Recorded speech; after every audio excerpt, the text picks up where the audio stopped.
8 crumpled dollar bills hit the counter. Daniel Carter's last money on earth. The biker, twice his size, stared at him, this homeless stranger with duct-tape jacket, like he'd just offered him a kidney. "I can't take this," Rex choked out. The whole store watching, Daniel's voice came out steady, hard. "Yeah, you can, because I know what it's like when everyone decides you're guilty before you get a word out." His hand didn't shake. "Take the money. Feed your daughter." The night clerk's finger froze on the panic button. Someone in the back pulled out their phone, started recording. "Before we go further, hit subscribe and turn on notifications. Stay till the end, because what happens in 72 hours will blow your mind. Comment your city so I know how far this story reaches. Now let me tell you about the night that changed everything." "Please, one more time." The card reader beeped. Red light flashed. Declined. Rex Morrison's hands big enough to palm a basketball shook as he held the plastic. Behind him, 5 people in line, all staring, all judging. "Sir, I'm sorry, but there's money in that account." Rex's voice cracked. "I got paid yesterday. There's $300 in there."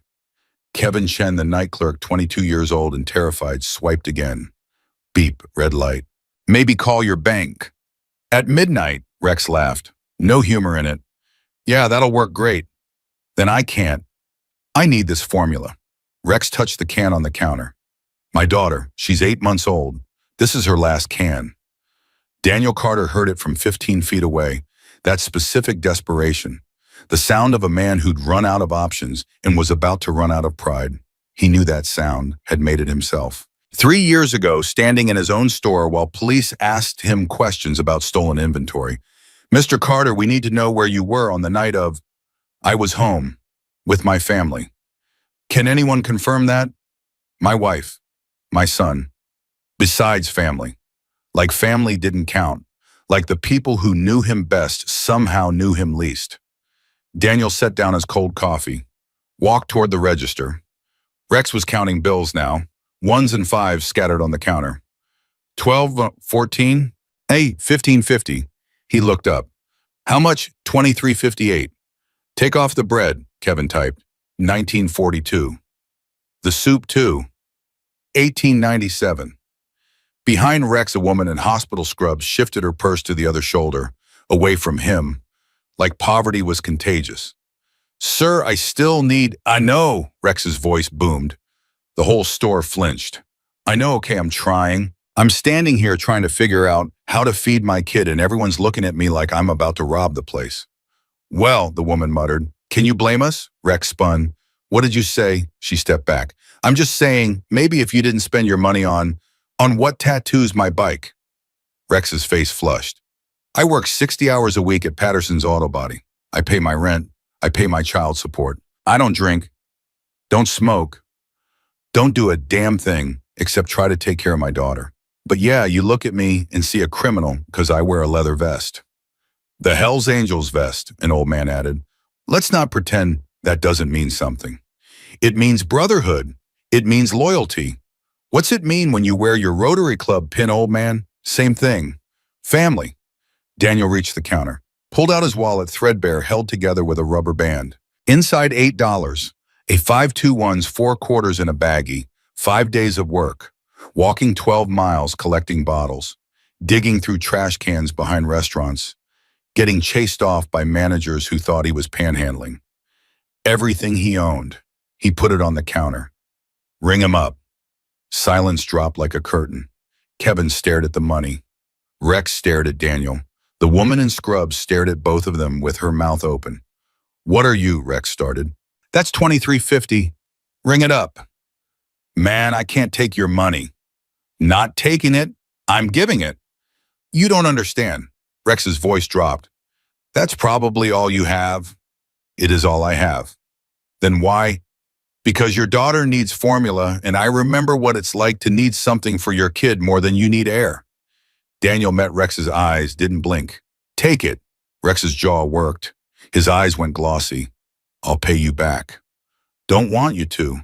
I don't even know your name." "Daniel Carter." "Rex Morrison." The big man stuck out his hand. Daniel took it. Rex's grip could crush concrete, but it was gentle. shaking. Why would you do this? Because I know exactly who you are. You don't know me. Yeah, I do. You're the guy everyone decided to hate before giving you a chance. You're the guy they look at and see a problem instead of a person. Daniel's voice stayed level, quiet. I know you real well, Rex. I see you every morning in the mirror. Something broke in Rex's face. Kevin started scanning items. Beep, beep, beep. This is insane, the woman in scrubs announced. You're homeless, aren't you? I can tell. And you're giving money to him. Daniel turned. What's your name? Excuse me. Your name. You got an opinion about my choices. I should know who's giving it. Margaret? Margaret Wheeler. And yes, I think this is ridiculous. He's obviously taking advantage. Of what? My generosity. Daniel stepped closer. Not threatening, just present. Margaret, you're a nurse. That's what the scrubs mean, right? Yes, but... So you took an oath, do no harm, see people as human beings who need care, value life regardless of circumstance. Daniel gestured to Rex. This man has a job, has a daughter. His bank made an error. That's the whole story. And you called him a criminal to his face. Margaret's cheeks flushed. I was being cautious. You were being cruel. There's a difference. How dare you? How dare I what? Point out that you judged a book by its cover. Daniel's voice rose. Not yelling, just filling the space. I had a business once. Carter's Paint and Hardware on Elm Street. Ran it for 15 years. Inherited it from my father who built it from scratch after Vietnam. I knew every customer. Gave credit when times were tough. Never turned anyone away.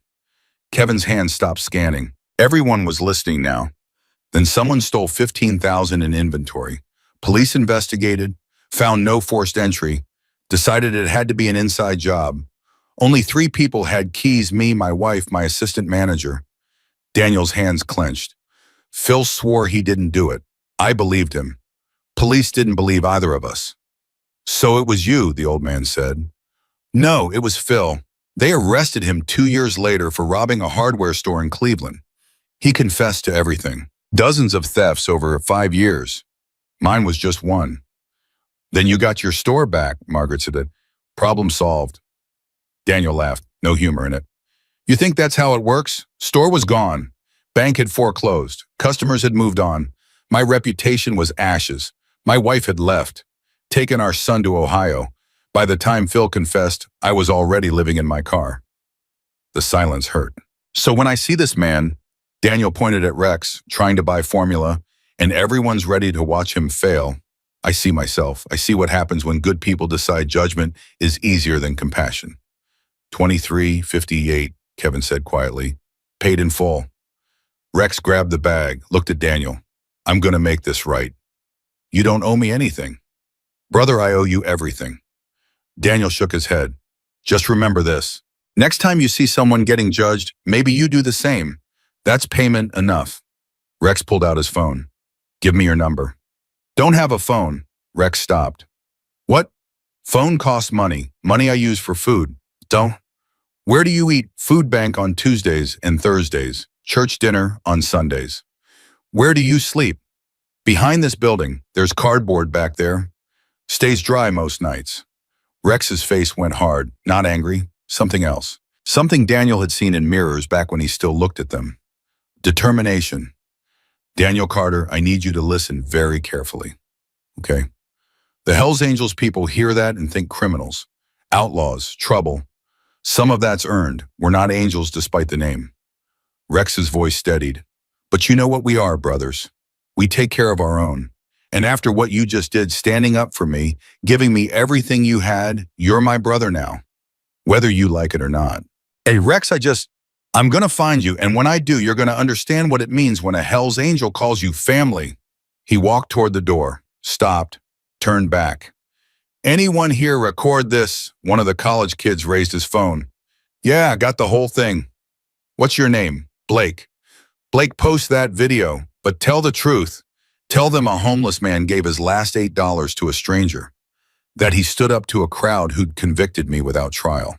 That he showed more honor in 5 minutes than most people show in a lifetime. You do that? Blake nodded. Yeah, I can do that. Good. Rex looked at Daniel one more time. 3 days, brother. Give me 3 days. Then he was gone. The Harley's rumble shook the windows before fading into night. Daniel stood there, exhausted, broke, empty. But something in his chest felt different, lighter. Kevin came around the counter, fresh coffee, 2 sandwiches. These expire tonight. Kevin, you don't have to. Yeah, I do. You just taught me something about courage. Kevin pressed them into Daniel's hands. Thank you. Margaret was still there. She approached slowly. Mr. Carter, I'm sorry, I was wrong. We're all wrong sometimes. No, I was cruel. You were right. I judged both of you and I shouldn't have. She opened her purse, pulled out a 20. Please take this. Daniel handed it back. Buy someone's groceries next time. Someone who looks like they need help, but you're afraid to offer. That's payment enough. She took the 20, nodded, left without another word.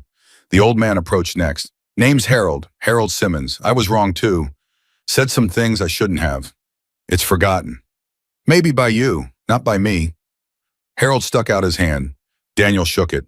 My grandson's in recovery, heroin, lost everything. I stopped talking to him because I was ashamed.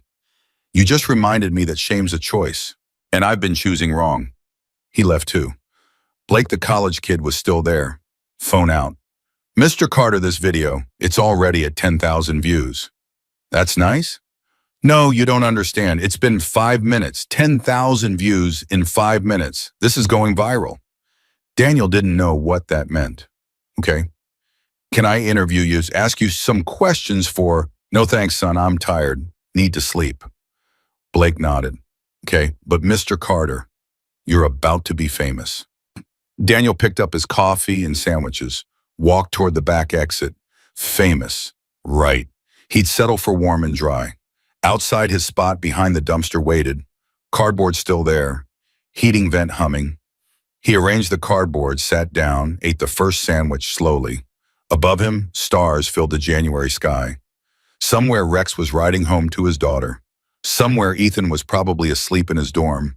Somewhere Rebecca was maybe dreaming about the life they'd had. Daniel finished his sandwich, started on the second. He'd done the right thing. That was enough. What Daniel couldn't know, was that Blake's video had just hit 100,000 views. That morning it would have 5 million. That Rex Morrison wasn't going home yet. He was riding to the clubhouse on Route 47 where 30 Hells Angels were drinking beer and telling lies. That in 72 hours, 300 motorcycles would roll into town. That his invisible life was about to become very, very visible. And that sometimes $8 isn't just money. Sometimes it's the match that lights a fire that burns down everything you thought you knew about the world. Rex Morrison walked into the clubhouse at 12:47 a.m. 30 men looked up from pool tables and poker games. His chapter president, a man called Smoke, set down his beer. How's Madison? Good, got her formula. Rex set the grocery bag on the bar. Need to talk to everyone, right now. The room went quiet. What happened? Smoke asked. I just met the best man I've ever known, and we're going to change his life. Who? His name's Daniel Carter. He's homeless, sleeps behind the 7-Eleven on Maple Street. Rex's voice cracked. And he just gave me his last $8 to buy formula for a daughter he's never met. Someone whistled low. Serious? There's more. This man stood up to a crowd who was ready to call the cops on me, defended me, told them off, made them look at themselves. Rex pulled out his phone, showed them Blake's video, already at 200,000 views. The bikers crowded around, watched in silence. When it finished, Smoke looked up. Where's this man now? Behind the 7-Eleven, sleeping on cardboard. Not anymore, he's not. Smoke stood. Church meeting. Right now, everyone. 30 men filed into the back room. The church where the Hells Angels made decisions that mattered. Where brotherhood was more than a word. It was a code. Smoke called the meeting to order. Rex, tell them everything. Rex did. The declined card, the crowd's judgment, Daniel's $8, his story about losing his store, his family, his life. When he finished, the room erupted. We bringing him in. What's he need? How do we find him? Smoke raised his hand. Silence fell. Rex, what do you want to do? I want to give him his life back. Then that's what we do. But we do it right. This man has dignity. We don't make him a charity case. We make him family. Smoke looked around the room. Who's with me?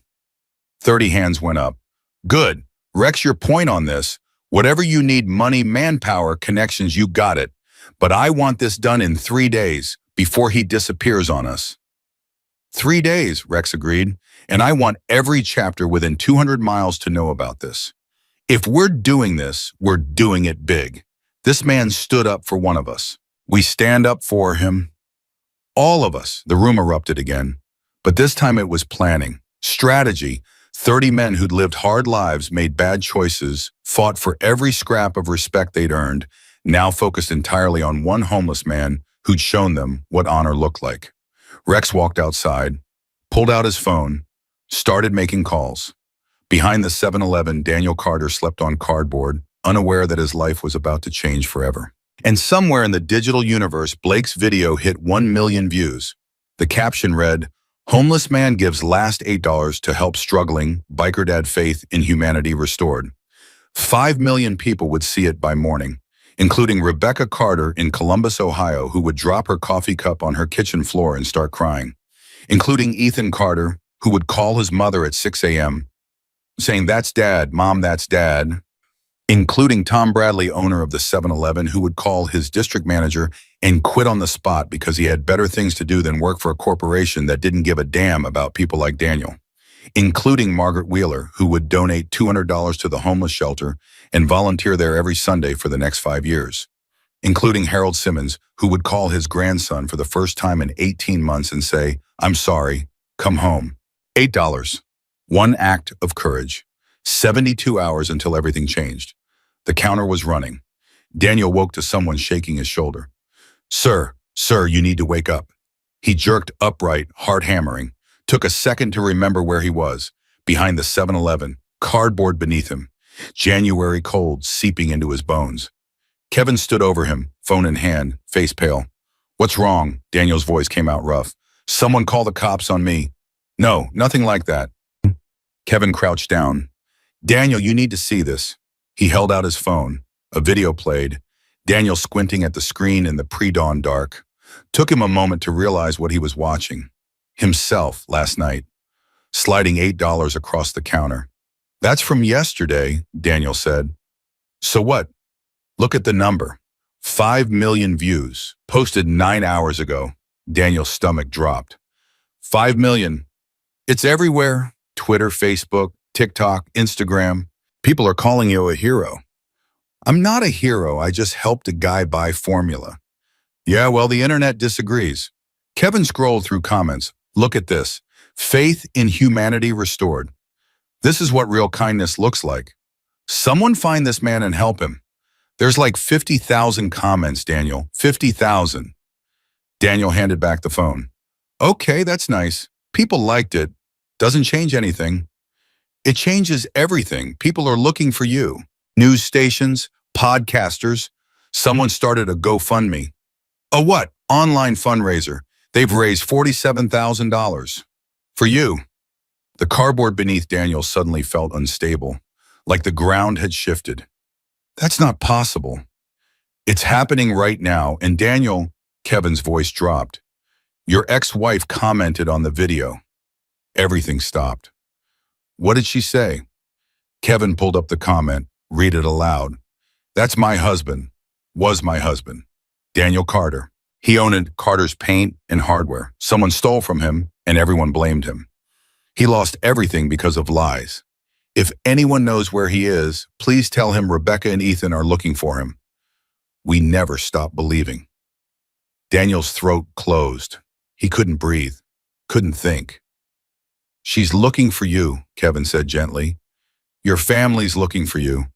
I don't want them to find me like this." Daniel gestured at himself.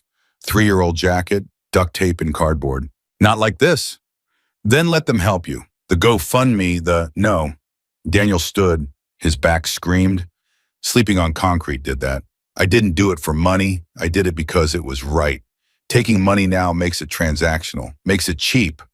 Daniel, you're homeless. I'm aware. And you're turning down $47,000. "Yeah, I am."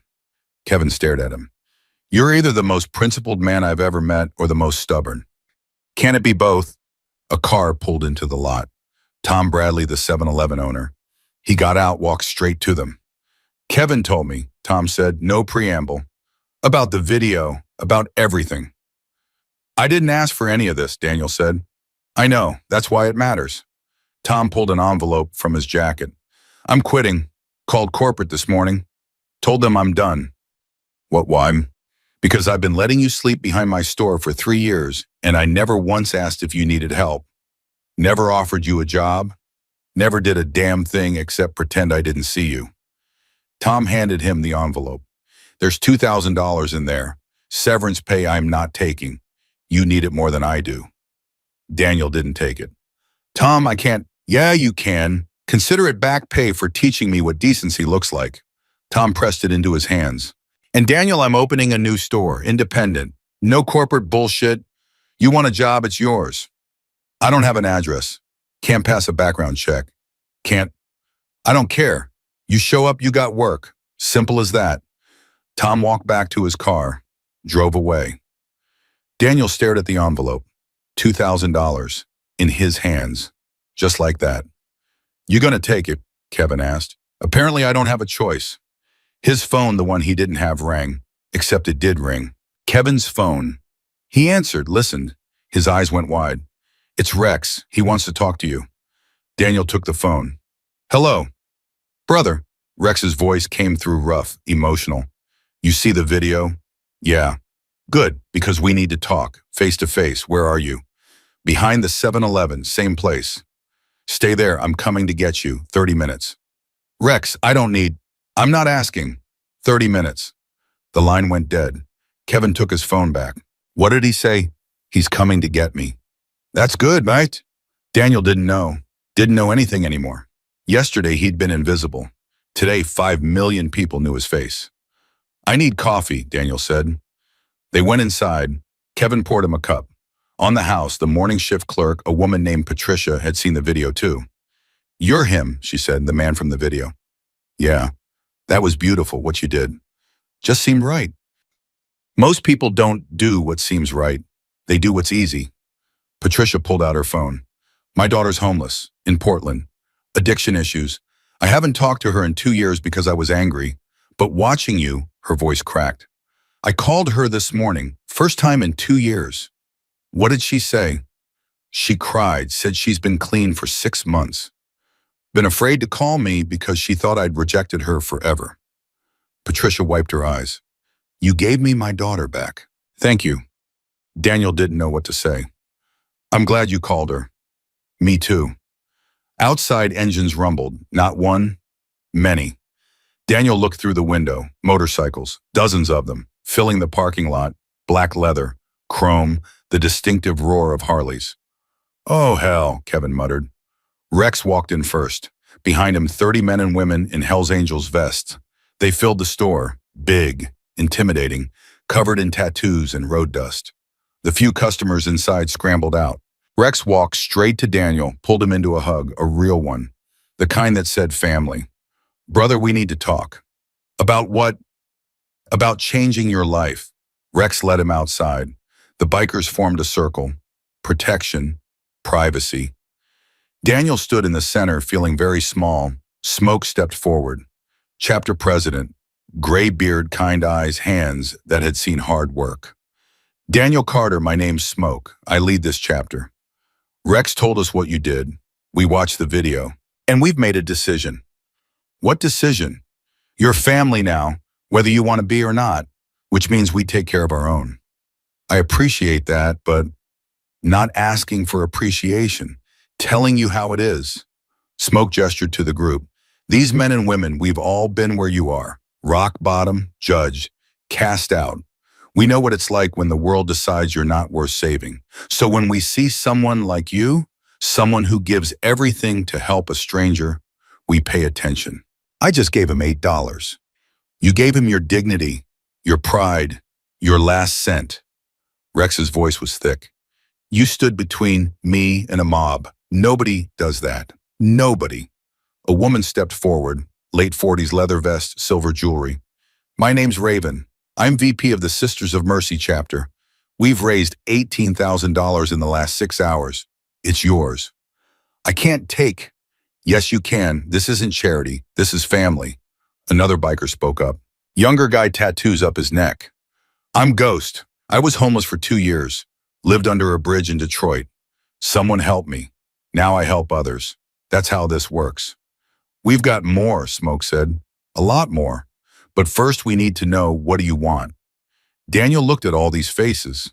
Strangers 12 hours ago, now standing in a parking lot offering him the world.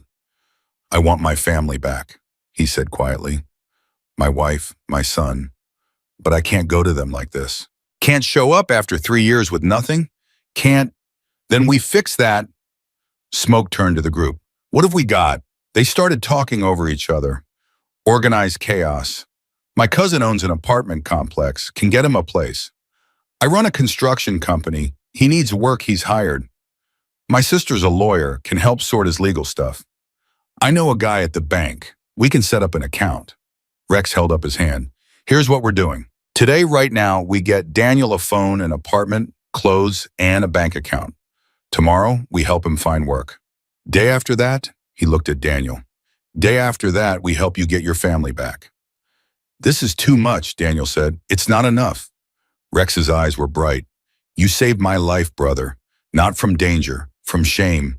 You gave me back my dignity. This is us returning the favor. Smoke pulled out his phone, started making calls. Within minutes, the plan was in motion. 2 bikers escorted Daniel to a phone store, bought him a smartphone, top of the line. I don't know how to use this, Daniel said, staring at the device. We'll teach you, Ghost said. It's easy.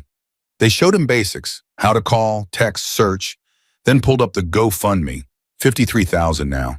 That's for you, Ghost said. I didn't ask for it. Doesn't matter. People want to help. Let them. Next stop, an apartment complex on the east side. Rex's cousin Marco managed it. Walk them to a 1-bedroom on the 2nd floor. Clean, furnished, real bed, kitchen, bathroom with a shower. First month's free, Marco said.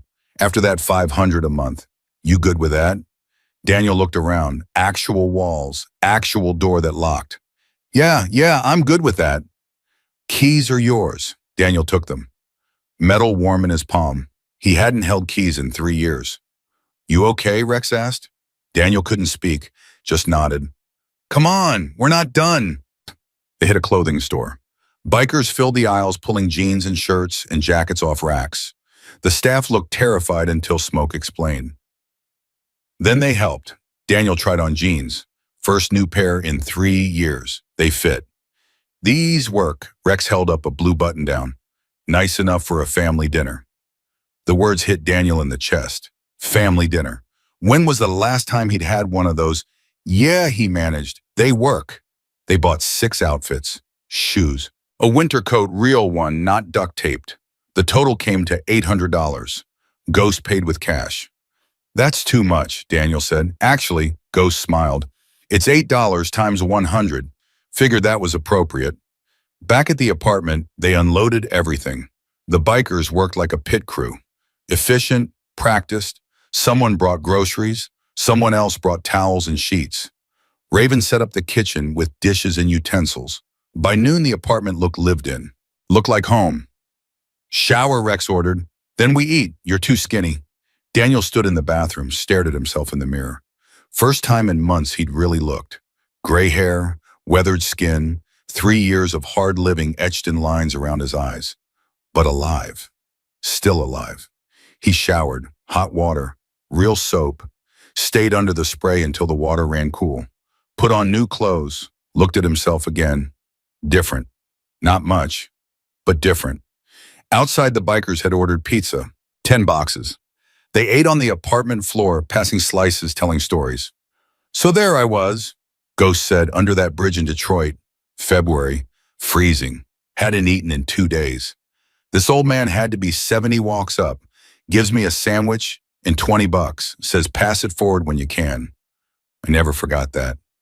You find him? Daniel asked. Tried. Went back to that bridge every day for a month. Never saw him again. Ghost shrugged. So I pass it forward to others. That's all we can do.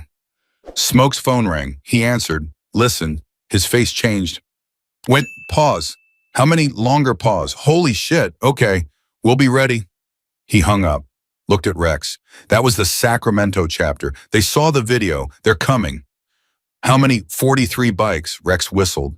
What about LA? Already on the road. 67 bikes. Daniel's pizza stopped halfway to his mouth. Why are they coming? For you, brother. Word's spreading. Every chapter within 5 states wants to meet the man who gave his last $8. Smoke grinned. We're looking at maybe 300 bikes by Friday. 300, maybe more. This is becoming a thing. Raven laughed. Daniel, you broke the internet and united the Hells Angels. That's impressive. I didn't mean to. Best things never are. Daniel's new phone buzzed. Text message from a number he didn't recognize. Dad, is this really you? His heart stopped. He showed Rex. That's Ethan, Rex said. Your son, answer him. Daniel's hands shook typing. It's me. How did you get this number? Response came immediately. Kevin gave it to me. He said the bikers bought you a phone. Dad, we saw the video. Mom and I, we're coming to find you. You don't have to. Yes, we do. We never should have let you go. I'm sorry. We're both sorry. Where are you? Daniel looked at Rex. What do I tell him? The truth. Tell him you're rebuilding. Tell him you'll call soon, but make sure you're ready first. Kids don't need to see their parents broken. Daniel typed, I'm getting back on my feet. Give me a few days, then we'll talk. I promise. Okay, I love you, Dad. Never stopped. Daniel's vision blurred. He set the phone down before he dropped it. You good? Smoke asked. My son just told me he loves me. That's good, right? I haven't heard that in 3 years. The bikers went quiet. Everyone in that room had been rejected by someone. Family, society, the world. They understood. Then you call him back when you're ready, Smoke said, and we'll make sure you're ready. The rest of the day blurred. More bikers arrived. Sacramento chapter rolled in at 4, LA at 6. By evening, there were 200 motorcycles in the apartment complex parking lot. Marco didn't complain, just asked them to keep it orderly. They did. Bikers could be surprisingly disciplined when they wanted to be. Daniel met them all, shook hands, heard stories. Everyone had one. Everyone had been helped by someone. Everyone wanted to help him. This is overwhelming, Daniel told Rex. What's of this? Get used to it. This is family now. That night, Daniel lay in an actual bed. Clean sheets, pillow, warmth. He stared at the ceiling, unable to sleep. His phone buzzed. Text from Rebecca. Daniel, if this is really you, please respond. Ethan showed me the video. I've been crying for hours. I never should have left. I should have fought harder. Please tell me you're okay. He typed, deleted, typed again. I'm okay. Better than I've been in a long time. I have people helping me. Good people. I'm going to make things right. Then maybe we can talk. Her response came fast. Yes, God, yes. Whenever you're ready. I'll wait as long as it takes. I love you, Daniel. Never stopped. I just couldn't watch you disappear. I'm not disappearing anymore. Good, because Ethan and I are coming to you. Kevin told us where you are. We're driving down Friday. Friday? Day after tomorrow. Okay, he typed. Friday. He set the phone down, closed his eyes. For the first time in 3 years, he slept without fear. Morning came with a knock on the door. Rex stood there with coffee and bagels. Sleep okay. Best I've had in years. Good, because today we rebuild your life for real. Rex came in, called in some favors, got you an interview at Patterson's Auto Body, same place I work. They need a parts manager, pays $22 an hour. Interested? Yeah, definitely. Interviews at 10, Smoke's driving you, wear the blue shirt. Rex, how do I even... You say thank you and you pass it forward. That's how. The interview went well. The owner, Patterson himself, had seen the video, offered the job on the spot. Anyone who gives their last $8 to help a stranger is someone I want working here, Patterson said. When can you start? Monday, perfect. See you at 7. Daniel walked out employed. Actual job, benefits, future. Rex was waiting. You get it. Yeah. Damn right you did. Now comes the hard part. What's harder than this? Facing your family. They're coming tomorrow. You ready? Daniel thought about it, really thought. No, but I'm doing it anyway. That's the spirit. They spent Thursday preparing. Daniel practiced what he'd say, how he'd explain, how he'd apologize. The bikers coached him. Don't apologize for being human, Raven said. Apologize for not reaching out, for letting pride keep you silent, but not for struggling. Never for that. What if they don't forgive me? Daniel asked. They already have. They're coming, aren't they? Thursday night, the apartment complex parking lot held 312 motorcycles, bikers from 9 chapters, all there for Daniel. Smoke called a meeting. Everyone gathered in the parking lot. Tomorrow, Daniel's family arrives. His ex-wife and son are driving from Ohio. This is a big moment, probably the biggest of his life. Smoke looked around. I want everyone here, every bike, every brother and sister. We're showing this family that Daniel didn't just survive these 3 years. He thrived. He found new family, found brotherhood, found honor. Understood. 300 voices understood. Good. We ride at noon. Full formation. Show them what Hell's Angels family looks like. Daniel stood in the center of all that leather and chrome and loyalty, feeling very small and very grateful. I don't know how to thank you, he said. You already did, Smoke replied. You gave $8 to Rex. That's all the thanks we need. That night, Daniel couldn't sleep, kept checking his phone. Rebecca had texted, leaving Columbus at 6 a.m. Boss should be there by noon. Ethan's driving. He's nervous. So am I. But we're coming. We love you. I love you too, Daniel typed. Both of you always have.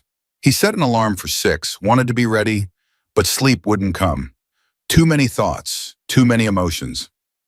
Finally, at 5 a.m., he got up, showered, dressed in his best new clothes, made coffee, stood on his apartment balcony, watching the sunrise over 300 motorcycles. Family. He had family again. Rex knocked at 8. You ready? Not even close. Good. Means you care. Rex handed him something, a leather vest, Hell's Angels patch on the back. This is honorary. You're not a member. Can't be without going through the process, but your family. This shows it. Rex, I can't. Yeah, you can. Smoke approved it himself. Put it on. Daniel slid the vest over his shirt. It fit perfectly. How do I look? Like a man who stood up when everyone else sat down. Like a brother. At 11:30, the bikers started their engines.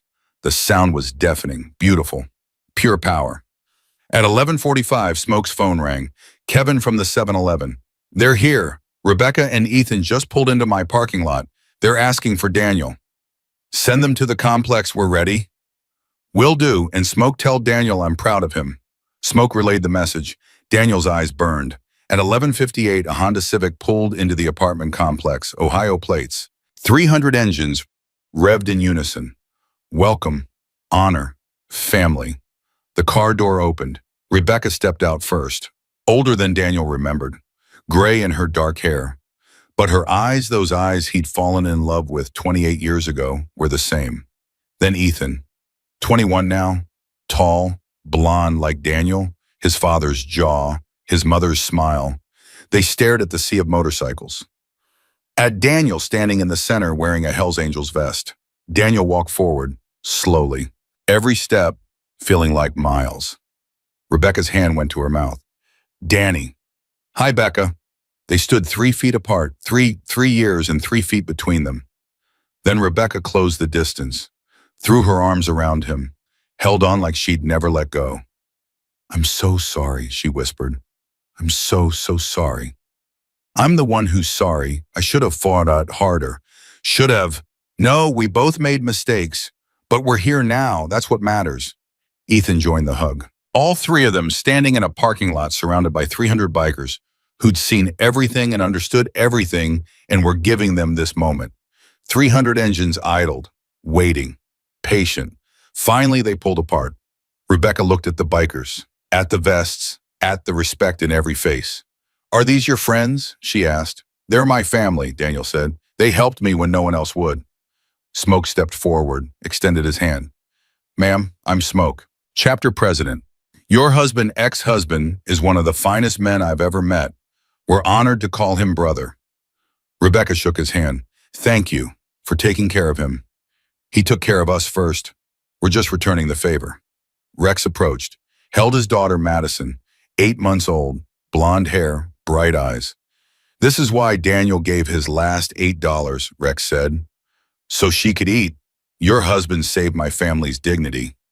Now we're saving his. Rebecca looked at Daniel. Really looked. Saw the new clothes, the clean shave, the apartment behind him, the future. You did all this in 3 days. They did. I just showed up. No, Smoke corrected. You earned it, every bit. The rest of Friday blurred. Rebecca and Ethan moved their bags into Daniel's apartment. The bikers gave them space, stayed close but not intrusive. They talked 4 hours about everything. The 3 lost years, the video, the GoFundMe now at 78,000, the job, the future. I'm not asking you to take me back, Daniel said. I know I hurt you. Know I gave up. But I want to be part of your lives again. Want to be Ethan's father. You want to try. I never divorced you, Rebecca said quietly. Daniel stared. What? Never filed, kept putting it off, telling myself I was busy. But truth is, her voice cracked. I was waiting, hoping you'd come back to us. I'm back now. Yeah, you are, Ethan spoke up. Dad, I'm transferring schools, coming back here. Want to be close to you. You don't have to. Yeah, I do. I lost 3 years, not losing more. Outside engines revved, not threatening, celebratory. Daniel walked to the balcony, looked down at 300 bikers who'd given him back his life. Smoke called up. Daniel's speech. I don't have a speech. Then say what's in your heart. Daniel looked at Rebecca, at Ethan, at the family he'd lost and found and was rebuilding. Then down at the family he'd gained. 3 days ago, I had $8 and nothing else, he called out. Today I have everything. Not because I asked for it, because you saw someone worth saving. Thank you doesn't cover it. But it's all I got, so thank you for seeing me, for standing up for me, for teaching me that family isn't who you're born to, it's who stands with you when the world walks away. 300 bikers roared, engines, voices, pure joy. Smoke raised his fist. That's brotherhood? That's what we are. The roar got louder. Daniel turned back to Rebecca and Ethan, his old family looking at him with hope and love and second chances. We'll figure this out, Rebecca said. One day at a time. One day at a time, Daniel agreed. That night, the bikers threw a party.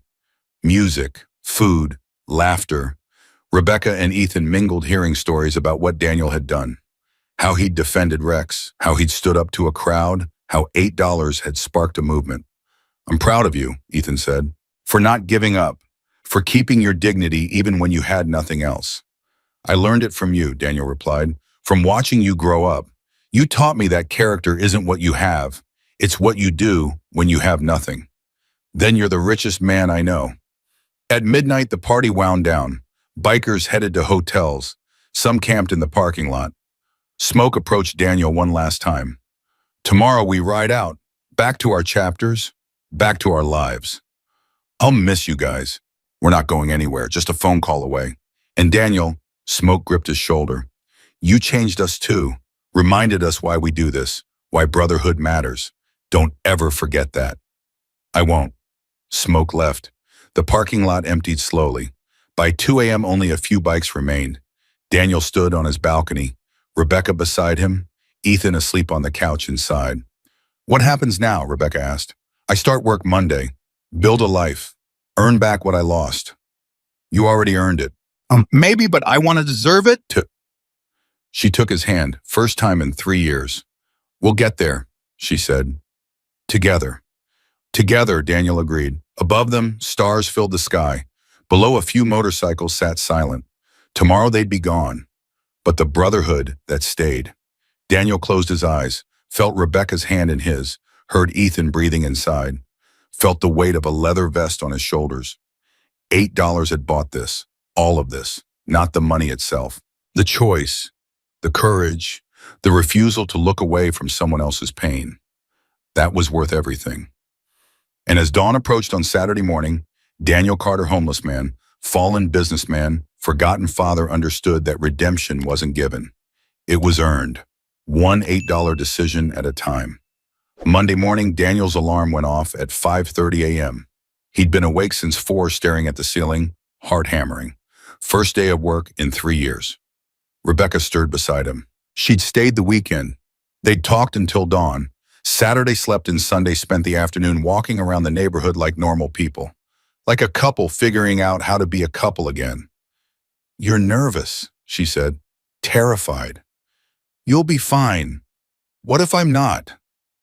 What if I mess up? What if—" She kissed him. "Stop the spiral. Then you fix it. That's what people do. They mess up and fix it. You remember how?" He got up, showered, put on work clothes, jeans, steel-toed boots, the blue button-down, looked at himself in the mirror.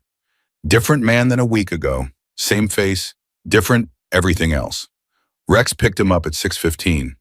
They rode to Patterson's auto body in Rex's truck, not his bike. Professional, appropriate. "Patterson's a good guy," Rex said. "Fair, doesn't micromanage. You do your job, he leaves you alone."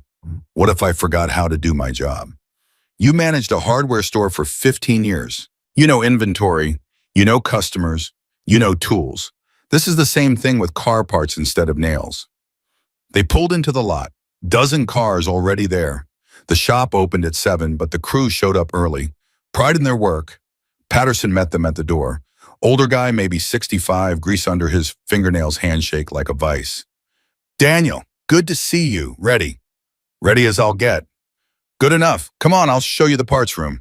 The parts room was organized chaos. Shelves floor to ceiling, computer system from 2015, inventory sheets on clipboards. Patterson walked him through it. "Previous guy quit 2 weeks ago, left it a mess.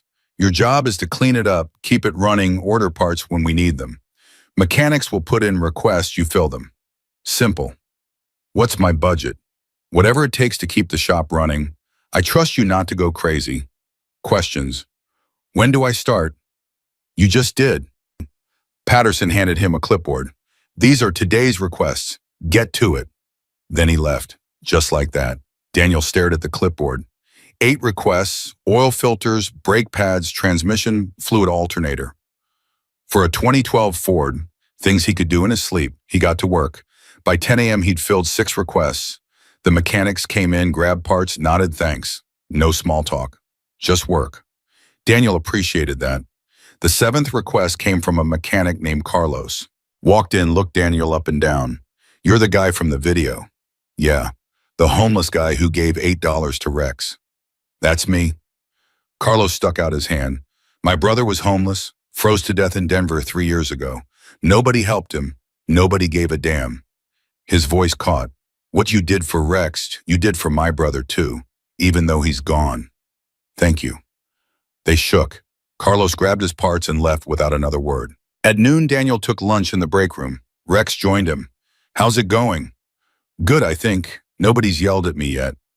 "That's how you know you're doing fine." Rex bit into his sandwich. "Patterson doesn't yell unless you really screw up. You're golden."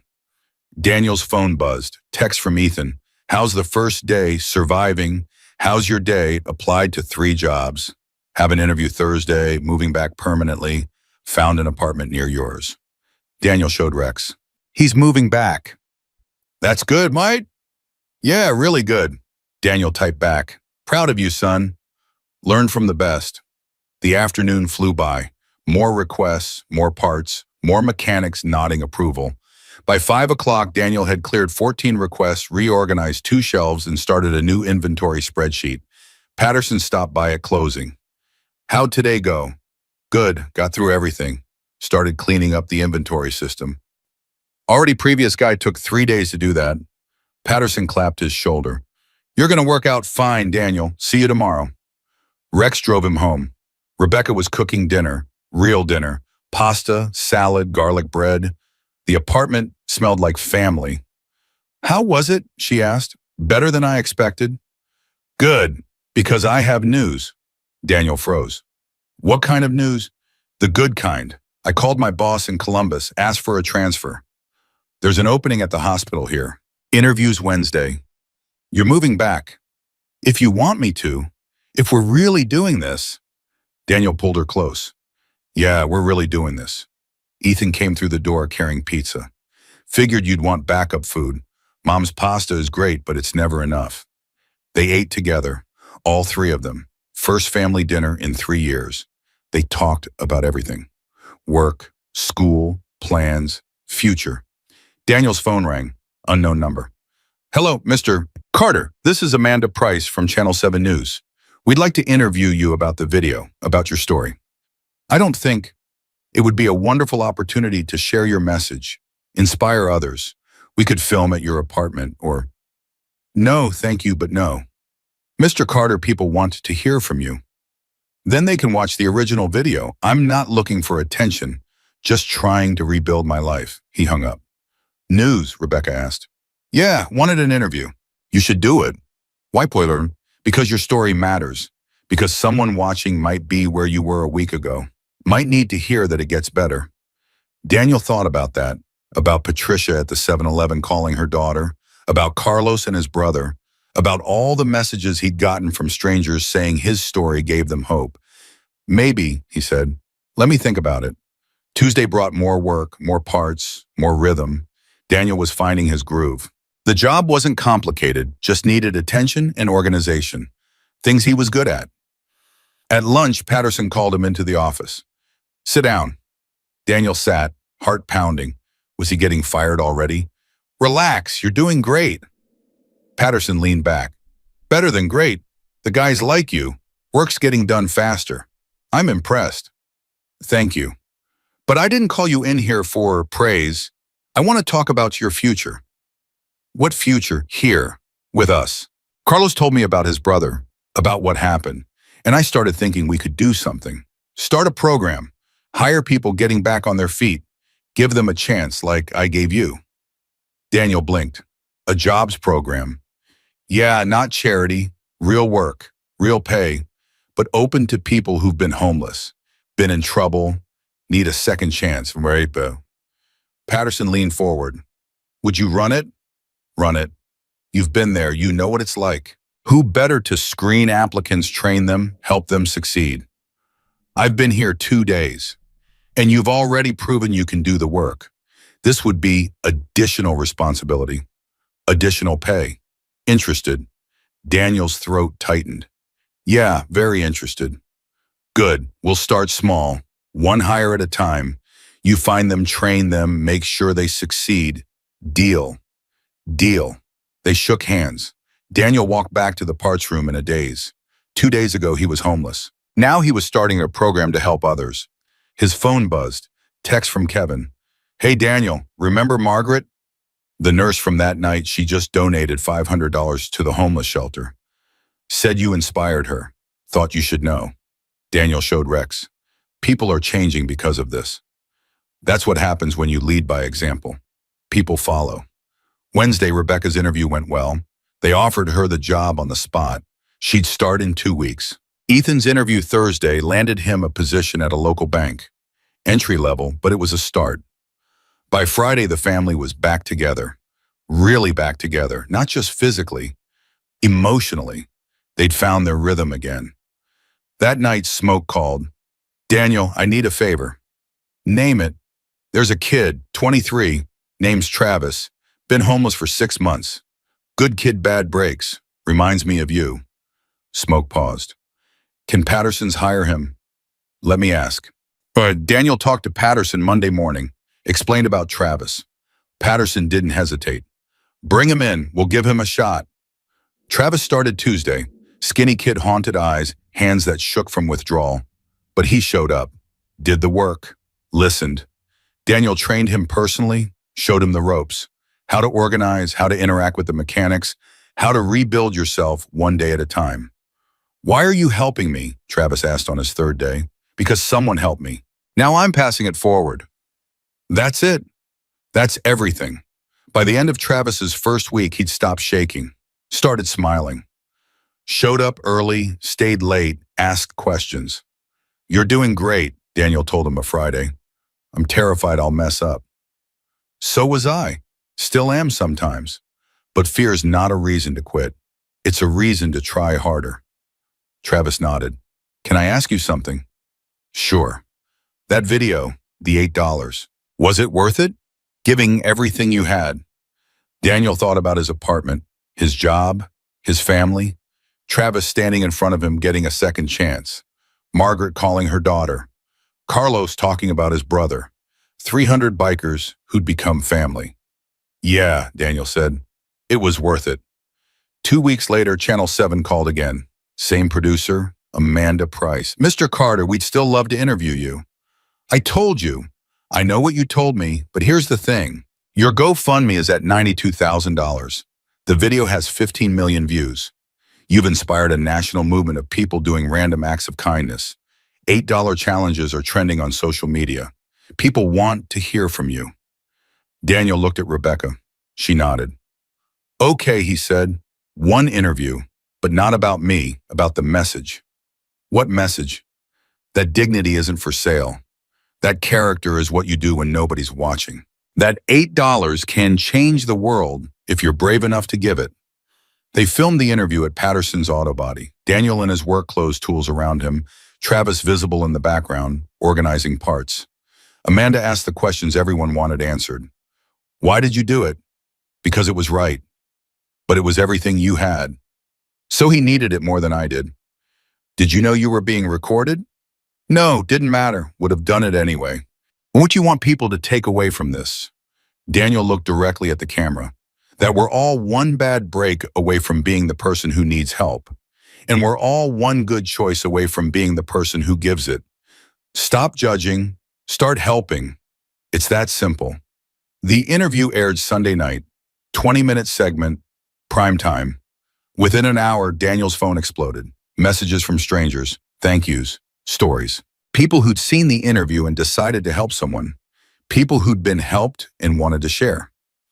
One message stood out, from Phil Morrison, Daniel's old assistant manager. Daniel, I saw your interview. I need to tell you something. I'm the one who stole from you. I was in deep with gambling debts, took the tools, pawned them, used the money to pay off bookies. I let you take the fall because I was a coward. I'm so sorry. I'm in prison now. Different charges. But I think about what I did to you every day. You didn't deserve what happened. I did. I'm sorry. Daniel stared at the message. 3 years of hell because the Phil had been desperate and Daniel had been convenient. He should be angry, should be furious, but he just felt sad.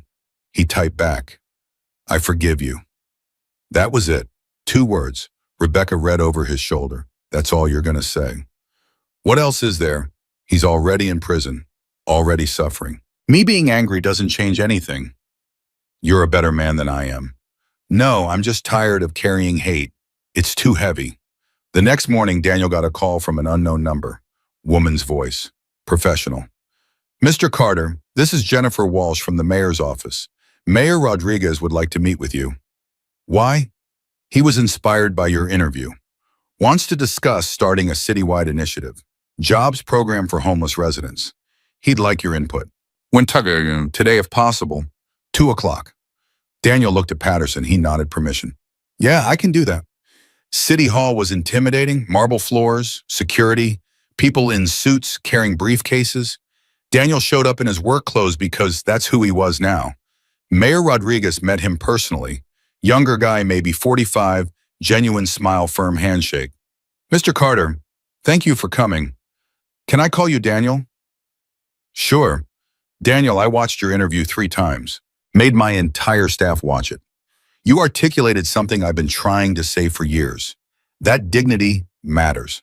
That people deserve chances. The mayor gestured to a conference room. I want to start a program, city-funded jobs for people experiencing homelessness. Training, placement, support services. You've already done this at Patterson's. I want you to help me do it citywide. Daniel sat down. I'm not qualified for that. You're the most qualified person I know. You've lived it. You're living it. Who better? What would it involve? Part-time consultant position. 20 hours a week. You'd work with businesses willing to hire. Screen candidates. Provide training. Monitor progress. We'd pay you. Not a lot, but enough. I already have a job. Keep it. This would be separate. Maybe evenings and weekends. I'm not asking you to quit your life. I'm asking you to share your experience. Daniel thought about Travis, about Phil's message. about Margaret calling her daughter, about all the people whose lives had changed because someone had shown them basic human kindness. Okay, he said, I'll do it. Thank you. Mayor Rodriguez stood, extended his hand. You're going to help a lot of people, Daniel. I hope so. The program launched 3 weeks later. Second Chance Initiative. Daniel worked with 12 businesses the first month, placed 8 candidates. 6 were still working after 30 days. 2 had relapsed drugs mostly, but Daniel didn't give up on them. Got them into treatment. Tried again. Travis became his assistant. The kid who'd been homeless 6 months ago, now helping others like him.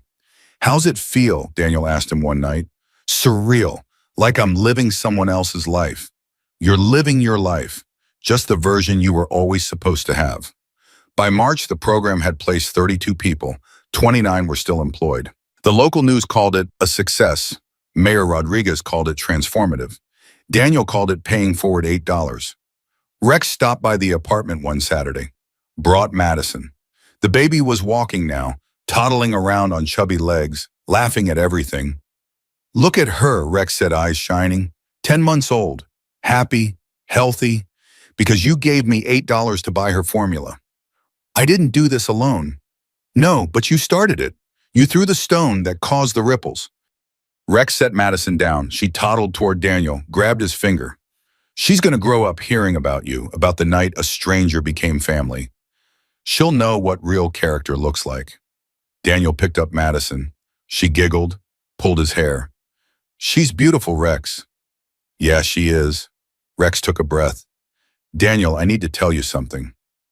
The club's voting next month, making you a full member. Not honorary, full patch. I can't accept that. Why not? Because I haven't earned it. Haven't done what you guys do. Haven't lived the life. You've lived a harder life than most of us. And you came through it with your honor intact. That's what we value. That's what the patch represents. Rex's voice hardened with certainty. You're getting patched in whether you like it or not. May 23rd, Saturday. Every chapter within 500 miles will be here. It's happening. Rex, no arguments, your family. Time to make it official. Daniel wanted to protest, wanted to say he didn't deserve it, but looking at Rex holding his daughter at Travis in the parts room, finding his way at Rebecca sleeping peacefully in their bed, at Ethan, launching his career at 32 people, now employed because someone had shown them compassion. Maybe he did deserve it. Okay, he said. May 23rd. The weeks flew by. Work at Patterson's, consulting for the city, family dinners, life. Normal, beautiful, ordinary life. April brought spring, trees budding, warmth returning. Daniel and Rebecca renewed their vows in a quiet courthouse ceremony. Ethan was best man. Smokin' and Raven stood as witnesses. Afterwards, they ate at the Mexican place down the street. No fancy reception, no big party, just family. I love you, Rebecca said that night. Thank you for not giving up. I gave up every day for 3 years. But you survived. That's not giving up. That's enduring. May arrived with perfect weather. Daniel turned 53. Rebecca made him a cake. Ethan and Travis came over. They played cards until midnight. Laughed until their sides hurt. It was perfect. May 23rd dawned clear and warm. The day of the patch ceremony. Daniel woke nervous. Rebecca kissed him. You ready? Not even close. Good. Means it matters. They drove to the clubhouse. Route 47, same place where this had all started 4 months ago. The parking lot held 400 motorcycles. Bikers from 15 chapters. All there for him. Smoke met him at the door. Brother, today you become one of us officially. You ready? Smoke, I don't know if. Too late for doubts. Come on. Inside of the clubhouse was packed. Bikers everywhere. Leather and chrome and brotherhood. They parted as Daniel walked through. A ceremony older than most of them. Sacred in its way. The current patch holders formed a circle. Daniel stood in the center. Smoke stood beside him. Brothers and sisters, Smoke's voice carried. We're here to bring Daniel Carter into full membership, to give him the patch he's earned through character, courage, and brotherhood. Anyone opposed, speak now. Silence. Anyone wanting to speak in favor? Rex stepped forward. I speak for him. This man gave me everything when I had nothing. Stood up for me when everyone else stood down. Defended my honor. Saved my family. There's no better brother. Ghost stepped forward next. I speak for him. He hired me when I had nothing, taught me skills, gave me purpose. I owe him my life. Travis stepped forward. I speak for him. 6 months ago, I was sleeping under a bridge. Today, I have a boy, an apartment, and a future. Because of him. One by one, people stepped forward. Patterson, Kevin, Margaret, Carlos, Harold. People Daniel had helped directly or indirectly. People whose lives had changed because one man had refused to look away from suffering. By the time they finished, 43 people had spoken. Smoke turned to Daniel. Brother, the club has voted unanimously. You're in. You wear the patch with pride because you earned it the hard way, through living it. He held out the vest, full colors, Hell's Angels patch. Bottom rocker reading Sacramento. Daniel took it, hands shaking, slid it over his shoulders. The clubhouse erupted. Cheers. Engines revving outside. Family welcoming him home. Rex grabbed him in a bear hug. Welcome home, brother. Thank you for everything. No, thank you for reminding us what we stand for. The party lasted until dawn. Music, food, stories, laughter. Daniel stood in the center of it all, surrounded by people who'd chosen him as much as he'd chosen them. Rebecca found him on the porch at 3 a.m., the party still going inside. How you feeling? Overwhelmed, grateful, terrified. Good. That's called being alive. She took his hand. They stood there watching the stars. Do you ever think about that night? Rebecca asked. The 7-Eleven, the $8. Every day. Do you regret it? Daniel looked at her. At the clubhouse behind them, full of family, at the vest on his shoulders, at the life he'd rebuilt from nothing. Not even for a second. Even though it cost you everything. It cost me $8. It gave me back the world. Inside, someone called his name. More celebration. More brotherhood. Daniel squeezed Rebecca's hand. Come on, let's go back in. This is our family now. Both families. Yeah, both families. They walked back inside together. The party swallowed them up. Music and laughter and love and life. $8 had started this. But courage, dignity, and the refusal to look away from suffering had finished it. And as dawn broke over the clubhouse, Daniel Carter understood that redemption wasn't a destination. It was a journey. One you took one choice at a time, one $8 decision at a time. The call came at 2:47 a.m. on a Tuesday in June, Daniel's phone screaming in the dark. Rebecca stirred beside him. He grabbed it, squinted at the screen. Travis. Hello. Daniel. The kid's voice shook. I messed up. I messed up bad. Daniel sat up, fully awake now. Where are you? Get to county jail. They arrested me. Possession. I had pills in my car. I swear I wasn't using. I was just... Stop talking. Don't say anything else. Not to me, not to the cops, not to anyone. You understand? Yeah. I'll be there in 20 minutes. He hung up. Rebecca was already getting dressed. I'm coming with you, she said. You don't have to tell my... He's family. We go together. They drove in silence. Daniel's hands tight on the wheel. Travis had been clean for 4 months. 4 months of showing up early, working hard, rebuilding his life. And now this. The county jail smelled like industrial cleaner and desperation. Daniel signed in, waited 40 minutes before they brought Travis out. The kid looked destroyed, eyes red, hands shaking. I'm sorry, Travis said immediately. I'm so sorry. I let you down. What happened? My old dealer called, said he had stuff I owed him from before, said if I didn't pick it up, he'd come after my sister. Travis's voice cracked. I was just gonna throw it away, I swear. I wasn't gonna use it. But the cops pulled me over for a broken tail light and... Did you tell them this? No, you said not to talk. Good. Daniel turned to Rebecca. Call Raven. She knows lawyers. Rebecca stepped away, phone out. Daniel leaned forward. Travis, listen to me. This is bad, but it's not over. We're gonna get you a lawyer, get you out, but you have to be honest with me. Were you planning to use... Travis hesitated. That was answer enough. I thought about it, he whispered, for maybe 5 seconds. Then I remembered everything you did for me, everything I'd lose, and I decided no. Was gonna flush it, but I never got the chance. Okay, that's what we work with. Rebecca came back. Raven's calling someone. Should have an answer in an hour. They sat in plastic chairs under fluorescent lights, waiting, other families around them doing the same. Everyone looking tired, everyone looking defeated. At 5 a.m., a woman in a gray suit walked in, late 30s briefcase expression that said she'd seen everything twice. Carter family. Daniel stood. That's us. I'm Sarah Mendez. Raven sent me. Tell me about Travis. They talked for 30 minutes. Sarah took notes, asked questions, didn't judge. Okay, she said finally. Here's the situation. Possession charge. First offense. That's good. But the amount 3 grams pushes it into intent to distribute territory. That's bad. We need to prove he wasn't selling. He wasn't, Daniel said. He was threatened. His dealer can't prove that without the dealer testifying, which he won't. Sarah closed her notebook. Best case scenario plea deal, probation community service, mandatory treatment. Worst case 2 years county jail. He's been clean 4 months, Rebecca said. He's working, he's rebuilding his life. Judge won't care about that if we can't prove intent. The law sees drugs, sees quantity, makes assumptions. Sarah looked at Daniel. You're his employer. Yeah. Then you write a character statement. Talk about his progress, his work ethic, his commitment to staying clean. I'll use it to negotiate. But Daniel, her voice softened.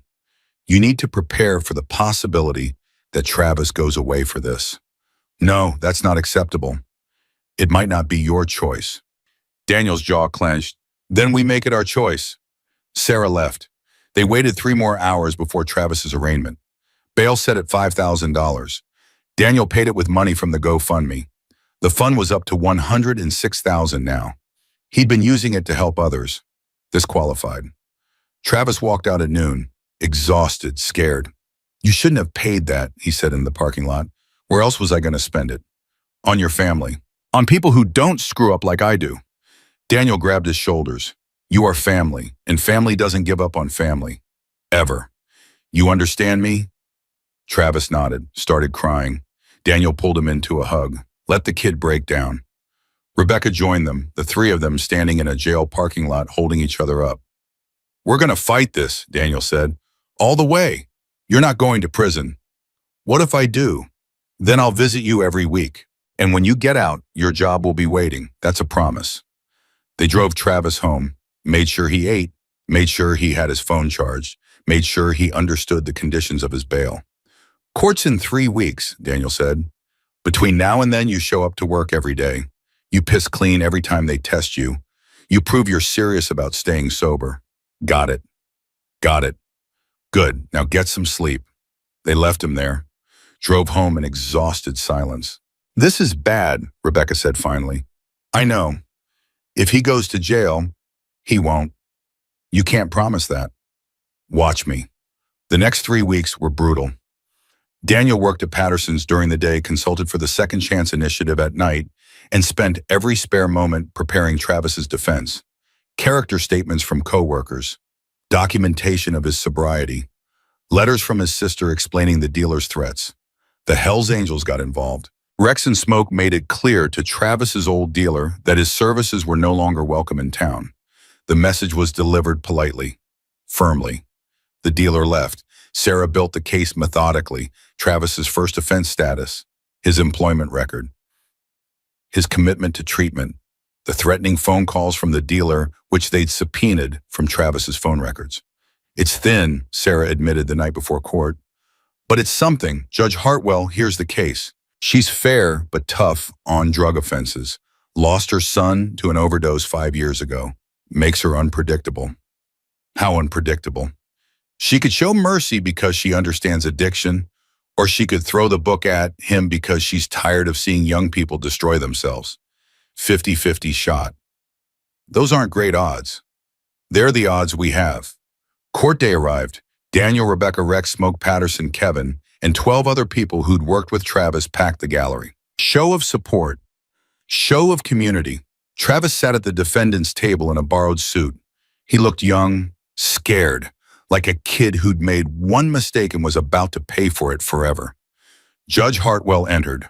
Older woman, gray hair, steel in her eyes. She read the charges without emotion. Asked how Travis pleaded. Not guilty, Your Honor, Sarah said. The prosecutor, a guy named Mitchell, who looked like he'd rather be anywhere else, laid out the state's case. Simple, direct. 3 grams of oxycodone in Travis's vehicle. No prescription, clear violation. Sarah presented their defense, the threatening calls, Travis's employment, his sobriety, the character statements. She called Daniel to testify. Mr. Carter, how long have you known the defendant? 5 months. I hired him when he was homeless, trained him myself. And in that time, have you seen any indication that Mr. Hayes was using or dealing drugs? No, opposite. He's been clean, committed, shows up early, stays late, does excellent work. Why did you hire him? Daniel looked at Travis, at the kid who reminded him of himself 6 months ago. Because someone gave me a chance when I needed it. Figured I should do the same. And if Mr. Hayes is convicted, will his job still be available? Yes, always. Mitchell cross-examined, tried to poke holes. Daniel held firm, then Sarah called Travis. The kid walked to the stand, swore his oath, sat down. Mr. Hayes, why did you have drugs in your car? My old dealer threatened my sister. Said I owed him.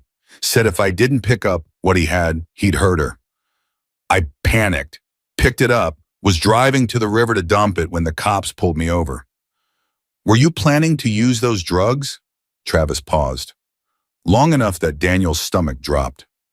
I thought about it, Travis said quietly, for maybe 10 seconds.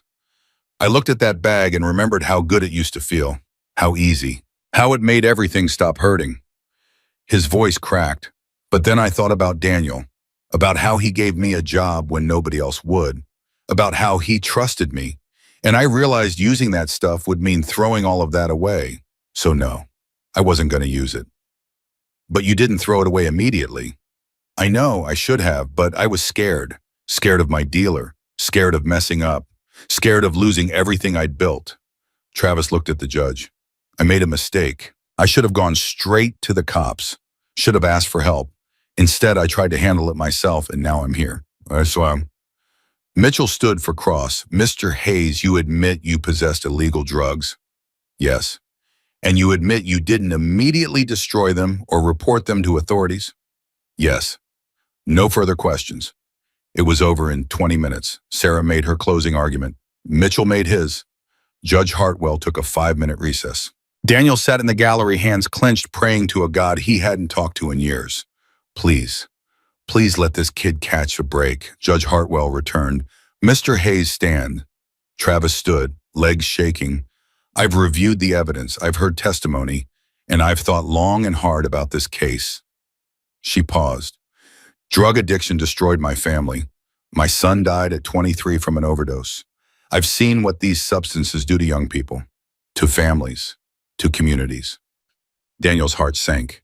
But, Judge Hartwell continued, I've also learned that punishment without rehabilitation is just cruelty, that sometimes people make mistakes not because they're bad, but because they're scared, and that employers like Mr. Carter who give second chance are the difference between redemption and recidivism.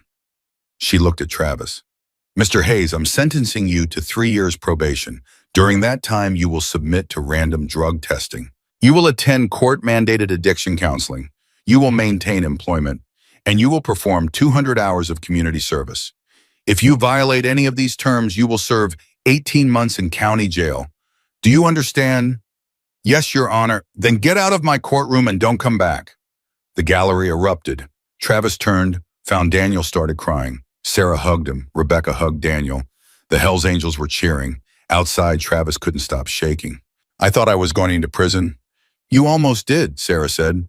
Judge Hartwell doesn't usually show mercy in drug cases. You got lucky. It wasn't luck, Daniel said. It was community. Everyone who showed up. Everyone who vouched for you. That's what saved you. Travis looked at the crowd of people who'd taken the day off work to support him. I don't deserve this. Probably not, Rex said, but none of us deserve the grace we're given. We just accept it and try to earn it later. They went to Patterson's. The boss had set up a small celebration. Pizza, soda, nothing fancy. Just family, taking care of family. Back to work tomorrow, Patterson told Travis. And you're doing 50 of those community service hours here, teaching other kids about staying clean. Yes, sir. Daniel drove Travis home that night. The kid was quiet, processing. You okay? Daniel asked. I keep thinking about prison, about how close I came. But you didn't go. That's what matters. Well, what if I mess up again? Then we deal with it. But Travis, Daniel pulled over, turned to face him. You can't live in fear of messing up. That fear will eat you alive. You just do your best every day. Some days your best is great. Some days it's just surviving. Both count. How do you do it? How do you keep going after everything you've been through? Daniel thought about the question. Really thought. I remember who I was in that 7-Eleven. I had $8 and nothing else. But I had a choice. I could keep that money and stay invisible, or I could help someone and risk everything. I chose help, and it cost me everything I had. He smiled, but it gave me everything I needed. You understand the difference? I think so. Good, because tomorrow you're going to help me screen 3 new candidates for the Second Chance program. People just like you who need someone to believe in them. That's how you pay this forward. By being for them what I was for you. Travis nodded. I can do that. I know you can. June turned into July. The heat came hard. Travis stayed clean, passed every drug test, showed up every day, started mentoring new hires. The kid who'd almost gone to prison was now teaching others how to stay free. The Second Chance initiative expanded. 23 businesses participating, 57 people placed, 49 still employed after 60 days. The mayor called it the most successful social program in city history. Daniel called it paying forward $8 over and over and over, but success brought scrutiny. The call came from a reporter named James Fisher, investigative journalist for the Sacramento Bee. Mr. Carter, I'm doing a story on the Second Chance initiative. Can we talk? Sure, what do you want to know? I've been looking into your background. The hardware store, the theft, your time homeless. It's quite a story. Yeah, it is. But there are some inconsistencies. Daniel's stomach tightened. Like what? Like the theft that destroyed your business. You claimed your assistant manager did it. He confessed 2 years later. But I talked to the police.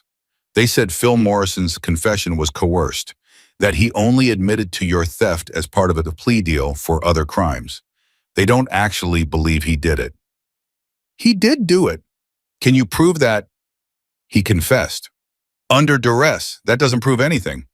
Fisher's voice stayed neutral, professional. Mr. Carter, I'm not trying to attack you. I'm trying to get the full story. Did you steal from your own store? No. Then who did Phil? I just told you. The police don't believe that.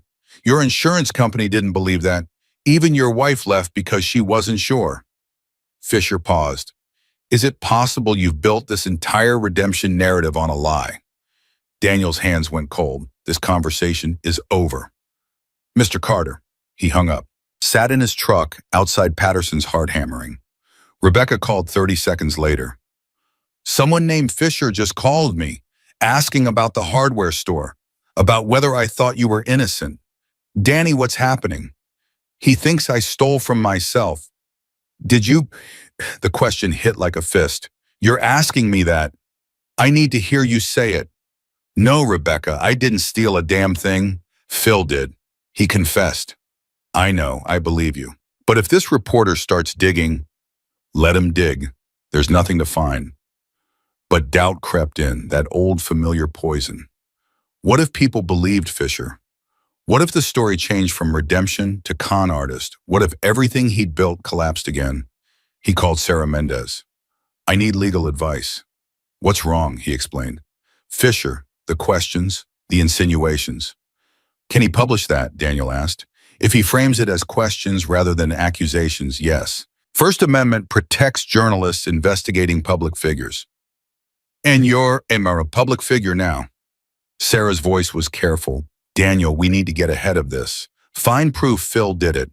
Something more than his coerced confession. There isn't anything. The police didn't find evidence. Then we create evidence. We rebuild the timeline, find witnesses, track Phil's movements. prove he had opportunity and motive. That was 5 years ago. I know, but it's the only way to protect what you've built.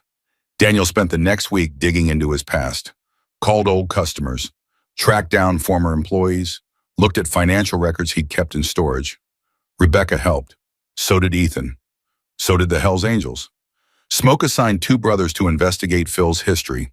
They found things. Phil had gambling debts going back 7 years, had been fired from 2 previous jobs for theft, had a pattern of stealing and blaming others. But none of it proved he'd stolen from Daniel's store specifically. Fisher called again. "Mr. Carter, I'm running the story Thursday. Wanted to give you a chance to respond." "What's the story?" "That your redemption narrative might be built on a lie. That you've accepted over $100,000 in donations under possibly false pretenses. That the Second Chance Initiative is being run by someone who might be a con artist." "I'm not a con artist." "Then prove it. Give me something that shows Phil stole from you." "I can't. The police couldn't. The insurance company couldn't. Sometimes bad people get away with things and good people pay the price. That's what happened to me." "Or you're lying." "Believe what you want, but that money from the GoFundMe, I've used 63,000 of it helping other people. Every cent documented. Every person helped willing to testify. The Second Chance Initiative has placed 57 people in jobs, changed 57 lives. You want to destroy that because of a question you can't answer." Fisher was quiet. "No, but I have an obligation to truth." "Then find the truth. Don't just publish questions and let readers assume guilt." "I'm trying to find the truth. That's why I'm calling you." The story ran Thursday, front page, Sacramento Bee. Second chance or second con questions surround Daniel Carter's past. The article laid out everything: the theft, the investigation, Phil's questionable confession, the GoFundMe, the donations, the initiative, and then the questions. Did Carter steal from himself? Did he fabricate his redemption story?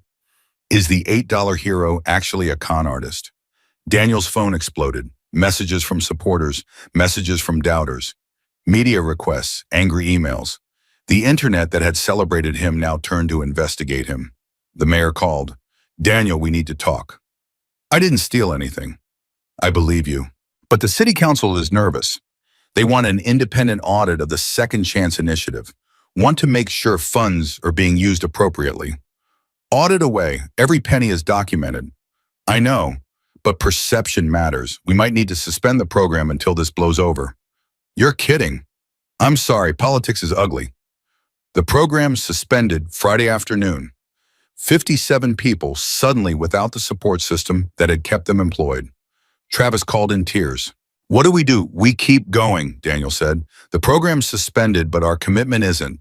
Anyone needs help, they call me directly." Patterson called next. "Daniel, I'm getting pressure from corporate. They think the publicity is bad for business." "Are you firing me?" "Hell no, but I wanted you to know there's pressure. I'm fighting it." "Thanks for the heads up." That night, Daniel sat in his apartment with Rebecca and Ethan, the weight of it all crushing him. "Maybe I should just quit," he said. "Walk away. Let this die. And let Fisher win." Rebecca's voice was steel. "Let people think you're a liar." "No. We fight. Fight with what I don't have proof. Then we create doubt. Make Fisher prove you're guilty. Because in this country, people remain innocent until proven guilty. Not the other way around." Ethan pulled out his laptop. "Fisher's on Twitter. He's been responding to comments. Getting pretty defensive, actually. Says he has sources in the police department who doubt Phil's confession." "What sources?" "Doesn't say. But here's the thing." Ethan clicked through screens. "One of his sources is a retired detective named Morgan. Same detective who investigated your theft originally." Daniel remembered Morgan. Hard man, angry eyes, already convinced of Daniel's guilt before asking the first question. "Morgan hated me, decided I was guilty on day one." "Exactly, which means Fisher's source is biased. We can use that." Ethan kept typing. "I'm going to find everything Morgan's worked on. Every case. If he has a pattern of false accusations, we can question his credibility." "That could take months." "Then we have months. Dad, you spent 3 years homeless because people believed a lie. I'm not letting them believe another one." The next week was war. Ethan dug into Morgan's history. Found 6 cases where suspects Morgan had arrested were later exonerated. Found complaints about his aggressive interrogation tactics. Found a pattern of confirmation bias. Sarah Mendez filed a defamation suit against the Sacramento Bee. Not to win, they probably wouldn't, but to force Fisher to reveal his sources. Make him prove his claims in court. The Hells Angels launched their own investigation. Rex tracked down Phil's old gambling buddies. Found 3 who remembered Phil bragging about stealing from a hardware store 5 years ago. Got them to sign affidavits. But the damage was done. Public opinion shifted. Comment sections filled with accusations. The Second Chance Initiative stayed suspended. Companies started pulling support. Daniel showed up to work Monday morning. Patterson met him at the door. Corporate called. They want you gone. Daniel nodded. Expected this. Okay. So I quit. What? I'm not firing you because corporate's scared of bad press. So I quit. Effective immediately. Patterson smiled. And I'm opening my own shop. Independent. No corporate oversight. You're still hired. Patterson, you can't. Too late. Already did it. Signed the lease this morning. Patterson's Independent Auto Repair. Opens in 2 weeks. You in? Daniel couldn't speak. Just nodded. Good. Because I need a parts manager who understands that character matters more than public opinion. That afternoon, Smoke called. Church meeting tonight. Your presence requested. Daniel showed up. 40 bikers in the back room. Serious faces. Smoke stood. Brothers and sisters, Daniel's under attack. Some reporters trying to destroy his reputation. Trying to undo everything we've built. I'm calling for a vote. Do we stand with Daniel or do we cut him loose? Stand, Rex said immediately. Stand, said Raven. Stand, said Ghost. One by one, 40 voices. All the same answer. Motion passes, Smoke said. We stand with our brother. Now let's figure out how to fight back. They spent 3 hours strategizing. Every angle, every approach, every way to prove Daniel's innocence or at least raise reasonable doubt about his guilt. Here's what we do, Smoke finally said. We find Phil. He's in prison. We visit him. We get him to tell the truth on record. No coercion, just honesty. He already confessed, Daniel said. A coerced confession. We need a real one. One that explains exactly how he did it, where he sold the tools, what he did with the money. Details that only the actual thief would know. What if he won't talk? Then we make it worth his while. Early parole support. Job when he gets out. Whatever it takes. Rex volunteered to make contact. Had connections in the prison system through brothers who'd done time. Within 2 days, he had a meeting set up. Daniel, Rex, and Sarah Mendez drove to Folsom State Prison on a humid Thursday afternoon. They waited 2 hours before they brought Phil out. The man looked older, thinner. Prison had carved away whatever youth he'd had left. When he saw Daniel, something flickered in his eyes. Guilt. Daniel. Phil. They sat across from each other, a table between them. Years of betrayal and pain hanging in the air. Why are you here? Phil asked. Because a reporter thinks I framed you, thinks I stole from myself and blamed you. It's destroying everything I've rebuilt. Phil looked down. I heard about that, saw it on the news. Did you steal from me, Phil Truth? No more lies. Phil was quiet for a long time. When he looked up, tears streaked his face. Yeah, I did it. Every word of my confession was true. Then why are the police saying it was coerced? Because Detective Morgan hated you. When I confessed to your theft, he didn't want to hear it. Said it would prove he'd been wrong about you. So he buried it. Made it look like I only confessed as part of a plea deal. Made it seem questionable. Sarah leaned forward. Would you testify to that? What's in it for me? The truth. And maybe I help with your parole hearing. Phil considered. You'd help me after what I did. Yeah, Daniel said, because that's what people do. They help each other, even when it's hard, even when it hurts. I'm sorry for everything. I was desperate and scared, and I took the easy way out. Cost you everything. It did, but I found a way back. Now you can help me keep it. Phil wiped his eyes. Okay, I'll testify. Tell the whole truth, every detail, whatever you need. Sarah recorded a deposition right there.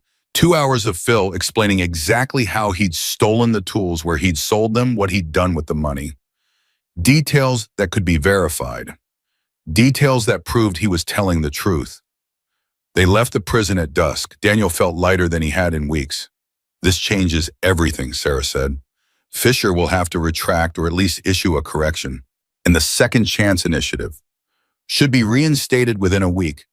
Daniel called Rebecca from the car. We got it. Phil testified. On record. Everything. She started crying. Thank God. Thank God. It's not over yet, but we're close. Fisher published a correction Monday morning. New evidence in Daniel Carter case. The article detailed Phil's testimony, Morgan's bias, the verified details. The conclusion. While questions remain, evidence now strongly suggests Daniel Carter was indeed the victim of theft, not the perpetrator. This reporter regrets any harm caused by premature reporting.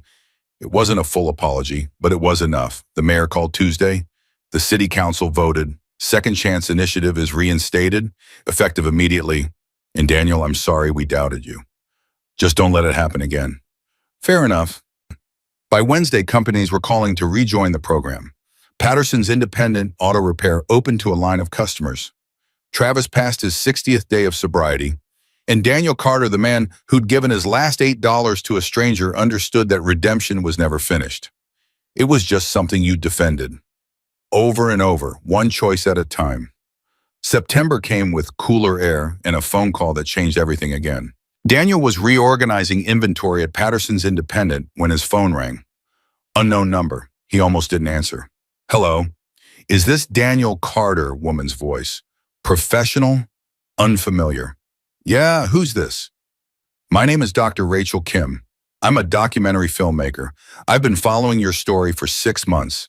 The video, the redemption, the Second Chance Initiative, the controversy with Fisher. All of it. Okay, what do you want? I want to make a documentary about you. A real one. Not some feel-good puff piece. An honest exploration of homelessness, redemption, and what it really takes to rebuild a life. Daniel's stomach tightened. I'm not interested in being famous. I'm not interested in making you famous. I'm interested in telling a story that matters. One that shows people the truth about homelessness. That it can happen to anyone. That dignity survives even when everything else is gone. That $8 can literally change the world if you have the courage to give it. How long would this take? 3 months of filming, interviews with you, your family, Rex the Hells Angels, people you've helped through the Second Chance Initiative. We'd tell the complete story, the good, the bad, the parts that hurt. I need to think about it. Take your time. But Daniel, this story needs to be told, not for you. For the next person sleeping behind a 7-Eleven who thinks there's no way back. She hung up. Daniel stood there holding his phone, mind racing. Rebecca noticed when he got home. You're quiet. What's wrong? He told her about Rachel Kim, about the documentary. You should do it, Rebecca said immediately. Why? Because she's right. This story helps people. You've seen it. Patricia calling her daughter. Margaret volunteering at the shelter. Harold reconnecting with his grandson. Travis staying sober. 57 people employed. How many more could you help if millions saw this? Or I could mess up, say the wrong thing, make it worse. You won't, because you're not doing this for ego. You're doing it because it might save someone's life. Ethan agreed. So did Rex. So did Smoke. Even Travis, who normally avoided attention, thought Daniel should do it. You saved my life, Travis said. Maybe this documentary saves someone else's. Isn't that worth 3 months of being uncomfortable? Daniel called Rachel Kim back. Okay, I'll do it, but on one condition. What's that? You don't make me a hero. Heroes don't exist, just people making choices. Sometimes good ones, sometimes bad ones. You show that. Show the real thing, not some sanitized version. Deal. Filming started in October. Rachel and her crew, just 3 people keeping it intimate, followed Daniel everywhere. Work, home. Meetings with the Second Chance Initiative. Rides with the Hells Angels. The first interview was brutal. Rachel didn't pull punches. Tell me about the moment you lost everything. Daniel sat in his apartment, camera pointed at his face, and had to relive it all. The theft, the accusations, the whispers, Rebecca leaving, living in his car until he couldn't afford gas. The first night sleeping behind the 7-Eleven. What was the hardest part? Rachel asked. Becoming invisible. People would walk past me like I didn't exist, like I was a ghost. After a while, you start believing it. Start thinking maybe you are nothing. What changed, Rex, that night in the 7-Eleven? When I gave him that $8, I wasn't invisible anymore. I mattered. My choice mattered. That's what changed everything. They interviewed Rex next, the big biker sitting on his motorcycle Madison playing nearby. What went through your mind when this homeless man gave you his last $8? Rex's voice went thick. Shame. Because I judged him already. Saw his clothes, saw his situation, assumed he was nobody. Then this nobody showed more character than anyone in that store. Made me realize I'd been the one who was nothing. He gave me back my dignity that night. Changed my whole life. They interviewed Rebecca. She cried through most of it. Why did you leave him?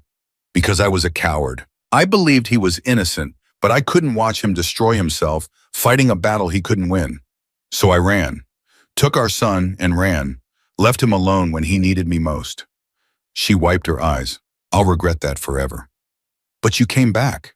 Because I saw that video where you saw Doamo and realized he never stopped being the man I married. He just needed someone to see him again, to believe in him again. I should have been that person from the start.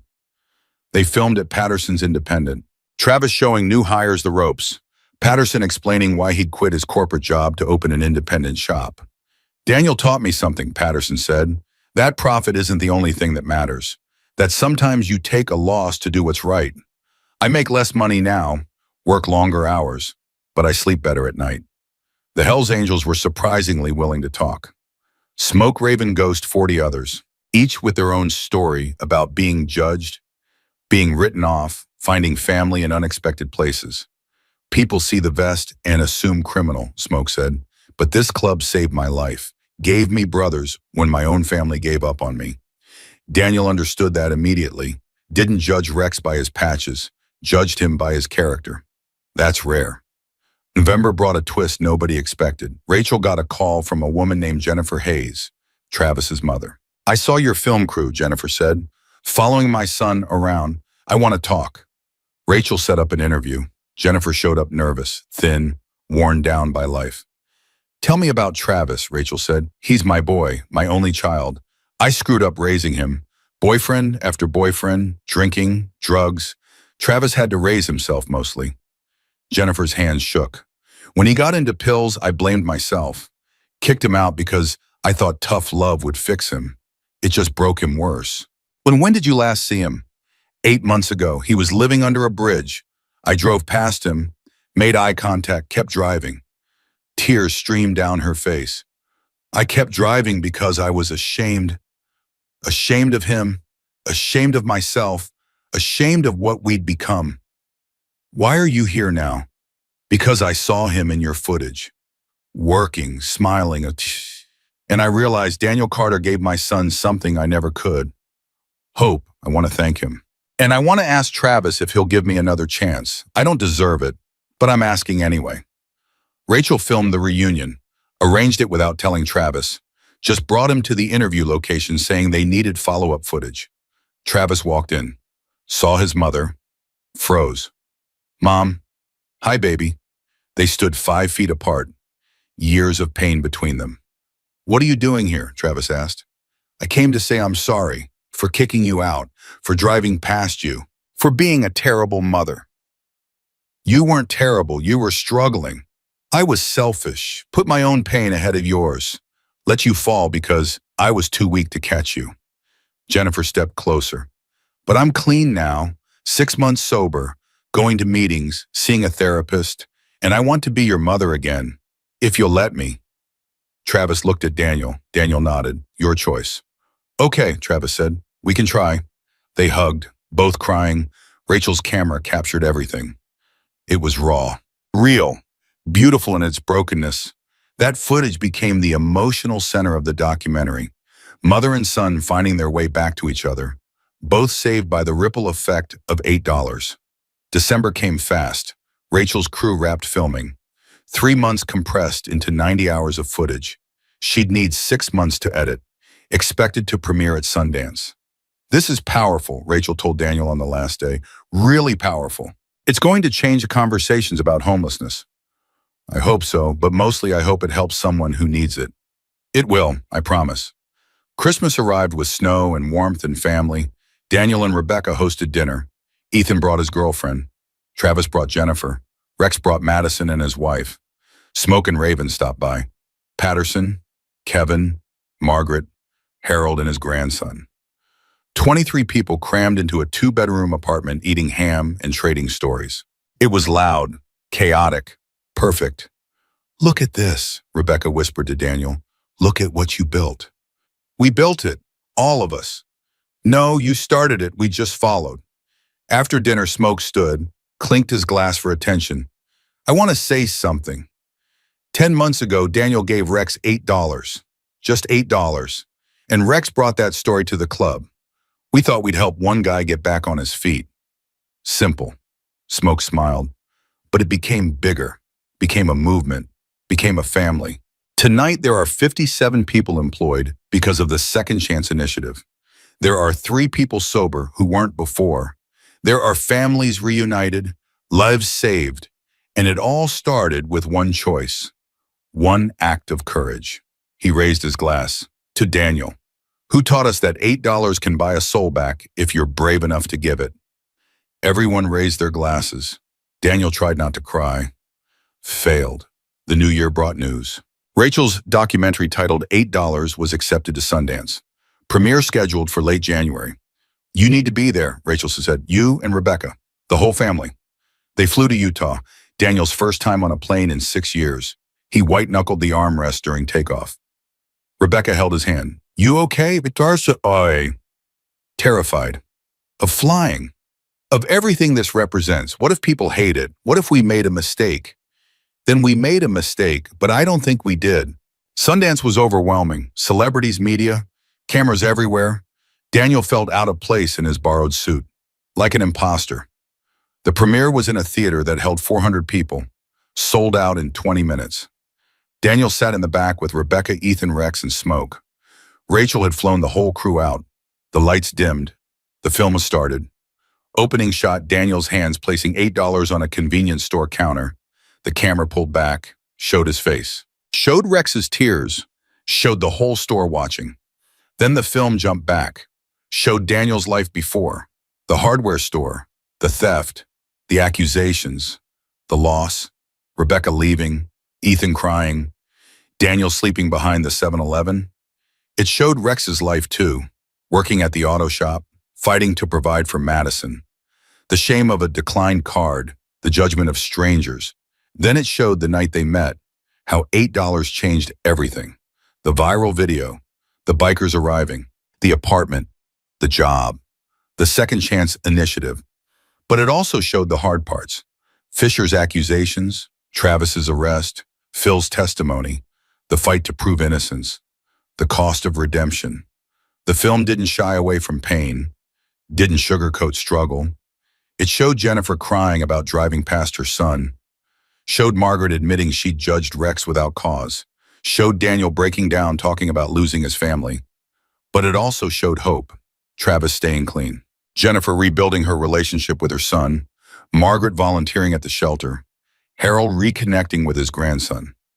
57 people finding work. The final scene was Christmas dinner. All 23 people crowded into Daniel's apartment, laughing, eating, living. The last shot was Daniel's face, smiling, finally home. The credits rolled. The theater was silent for 3 seconds, then erupted. Standing ovation, 400 people on their feet, clapping, crying. Daniel sat frozen, overwhelmed. That's for you, Rebecca whispered. That's everyone saying thank you. The Q&A after was intense.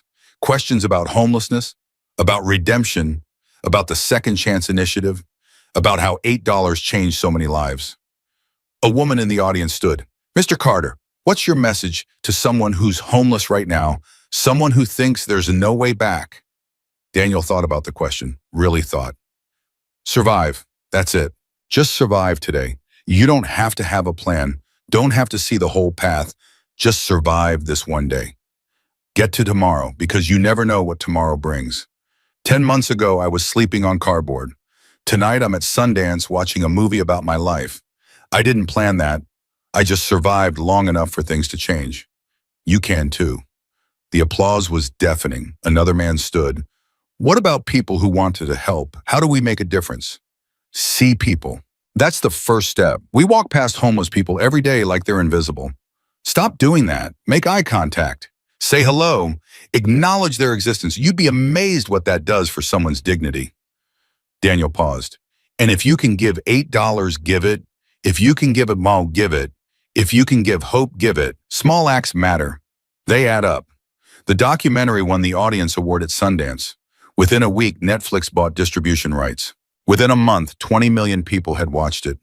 Within 2 months, 50 million. The GoFundMe exploded, hit $500,000. Daniel used it to expand the Second Chance initiative to 3 more cities. Hired Travis as his assistant director. Hired Jennifer as a counselor for families struggling with addiction. $8 challenges went viral again.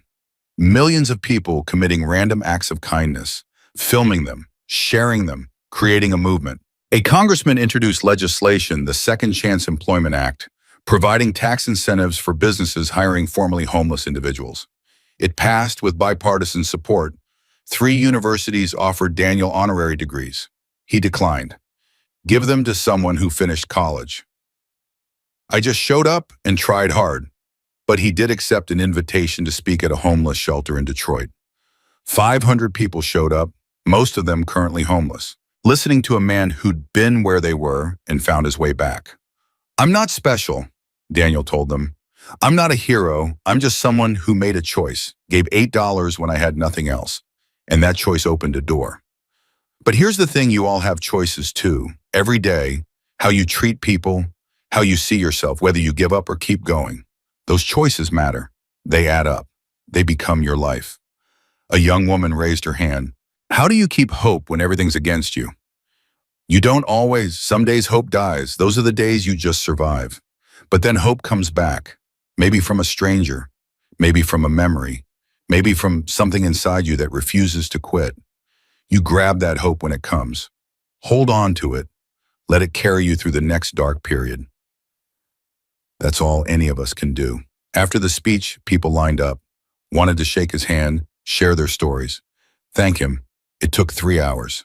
Daniel listened to every person, heard every story, because he remembered what it was like to be invisible. Refused to make anyone else feel that way. March brought another surprise. Phil Morrison was granted early parole, got out after serving 4 years of a 10-year sentence, walked out of prison with nowhere to go. Rex called Daniel. Phil's out. He called me, asked if the Second Chance initiative could help him. Daniel felt that old anger flare. This was the man who'd destroyed his life, who'd let him take the fall, who'd cost him everything. But then he thought about Travis, about Jennifer, about all the people he'd helped despite their pasts, about the mercy he'd been shown. Yeah, Daniel said, tell him to call me. Phil showed up at Patterson's Independent 2 days later, thinner than Daniel remembered, older, broken by prison, but not destroyed. Daniel, Phil, they stood in the parking lot, years of betrayal between them. I don't know what to say, Phil started. Then don't say anything, just tell me what you need. A job, a place to stay, a chance. Daniel looked at Patterson. The boss nodded. You can work here, starting tomorrow. Minimum wage. You'll sweep floors, clean tools, do whatever needs doing. You prove yourself, we'll talk about more responsibility. Thank you. Don't thank me. Thank the people who taught me that everyone deserves a second chance, even people who don't deserve it. Phil started work the next day, showed up early, worked hard, kept his head down. After 2 weeks, Travis approached Daniel. Phil's doing good work, staying clean, showing up, reminds me of someone. Who, me, 6 months ago. Daniel smiled. Then I guess we keep helping him. April brought news that the Second Chance initiative was expanding nationally. 23 cities implementing the program, federal funding approved, expected to place 5,000 people within 2 years. You did this, Mayor Rodriguez told Daniel at the announcement. You and $8. I started it. Everyone else carried it forward. That's how change works. One person lights a match. Everyone else keeps the fire burning. May arrived with perfect weather and a phone call from Rachel Kim. Daniel $8 was nominated for an Academy Award, Best Documentary Feature. You're kidding. Not even a little, it's official, you're going to the Oscars. The ceremony was in Los Angeles. Daniel brought Rebecca, Ethan, Travis, Jennifer, Rex, and Smoke. 8 people who'd been transformed by $8. They sat in the theater surrounded by Hollywood royalty.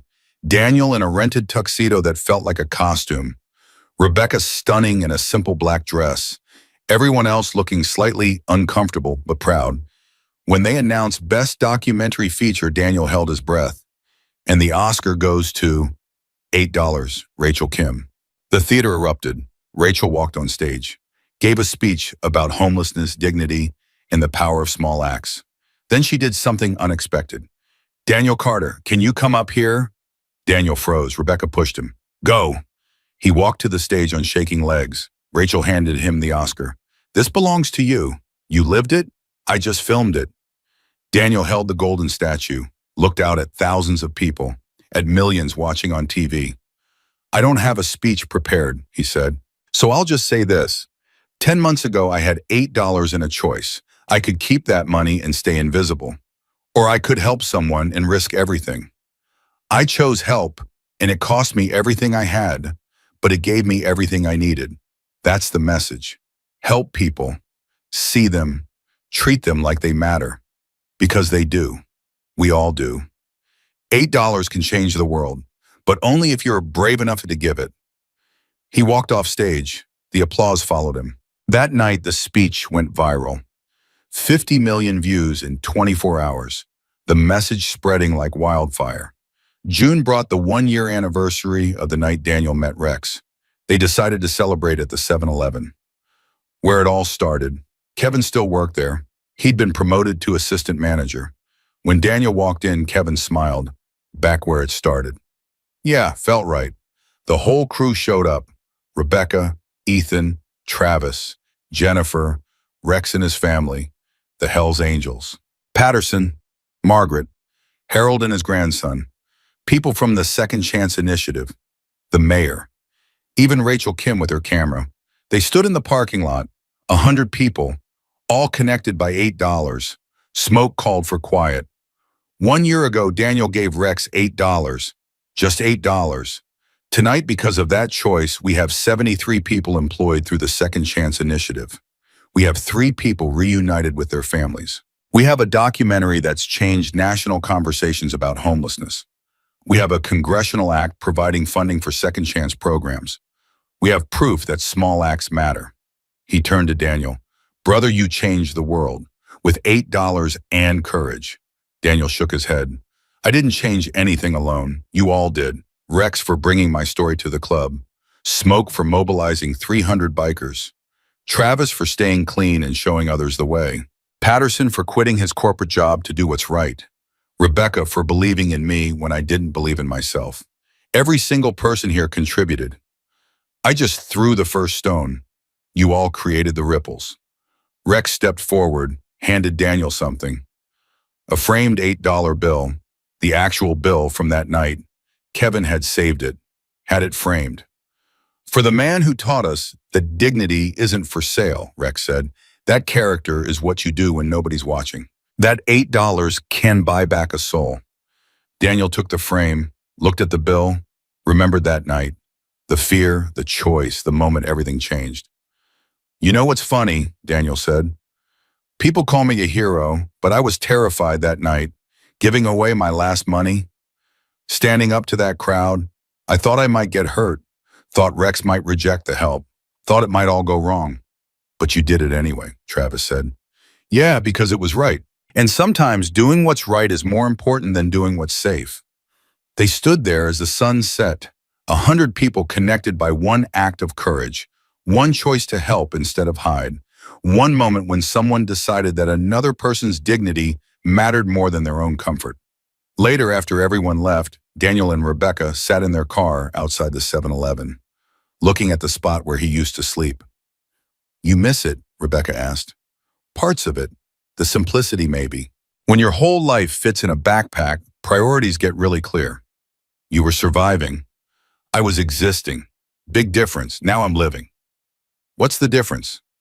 Surviving is getting through the day. Living is making the day matter. Helping Travis. Expanding the initiative. Being your husband again. Being Ethan's father. That's living. Rebecca took his hand. I'm proud of you. For surviving. For choosing help over hiding. For becoming this. I didn't become anything. I just remembered who I was before the world told me I was nothing. They sat in comfortable silence. Then Daniel's phone buzzed. Text from a number he didn't recognize. Mr. Carter, my name is Michael. I'm homeless in Portland. Been sleeping under a bridge for 2 years. Thought about ending it. Then I watched your documentary. Decided to survive one more day. Just wanted to say thank you. You saved my life. Daniel showed Rebecca. She started crying. She said. That's why you did all this. Daniel typed back. Keep surviving, Michael. One day at a time. It gets better, I promise. He sent the message, closed his eyes, felt the weight of everything. The good, the bad, the struggle, the triumph, all of it.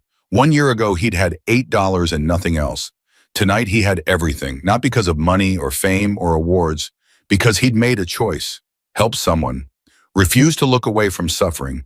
And that choice had rippled outward. Touching Rex, touching the Hells Angels, touching Travis, touching Jennifer, touching Margaret and Harold and Patricia and Carlos, and 57 people employed and 73 lives changed and 5,000 more coming and millions inspired by a documentary and countless others committing $8 challenges. And Michael in Portland deciding to survive one more day. All because one homeless man with nothing had chosen courage over comfort, had chosen to help instead of hide, had chosen to see another human being's pain and do something about it. $8 hadn't changed the world. The choice to give it had. The courage to stand up had. The refusal to let someone suffer alone had. That was the real story. Not redemption, not rescue, not some fairy tale where everything worked out perfectly. Just people helping people. One choice at a time. One $8 decision at a time. Building something bigger than themselves through small acts of radical courage. Daniel opened his eyes, looked at the 7-Eleven, at the spot where he'd slept for 3 years, at the place where everything had changed. Ready to go home? Rebecca asked. Yeah, I'm ready. They drove away, together, not because life was perfect or problems were solved or struggles were over, but because they'd learned that home isn't a place, it's people, it's family. It's choosing to stand up for each other when it would be easier to walk away. And as they drove through the night, Daniel understood the truth that had taken a year to learn. Redemption wasn't something you achieved, it was something you chose. Every single day, in every single moment. When you helped someone who needed it, when you stood up when everyone else sat down, when you gave $8 because someone needed it more than you did. That was redemption. That was courage. That was what it meant to be human. And somewhere in Portland, Michael watched the documentary one more time and decided to survive another day. Somewhere in Sacramento, Travis went to sleep sober for the 247th night in a row. Somewhere in every city, people were making $8 choices, helping strangers, seeing the invisible, refusing to look away, all because one man with nothing had decided that another man's dignity was worth everything. $8 can't change the world, but the courage to give it when you have nothing else can change everything.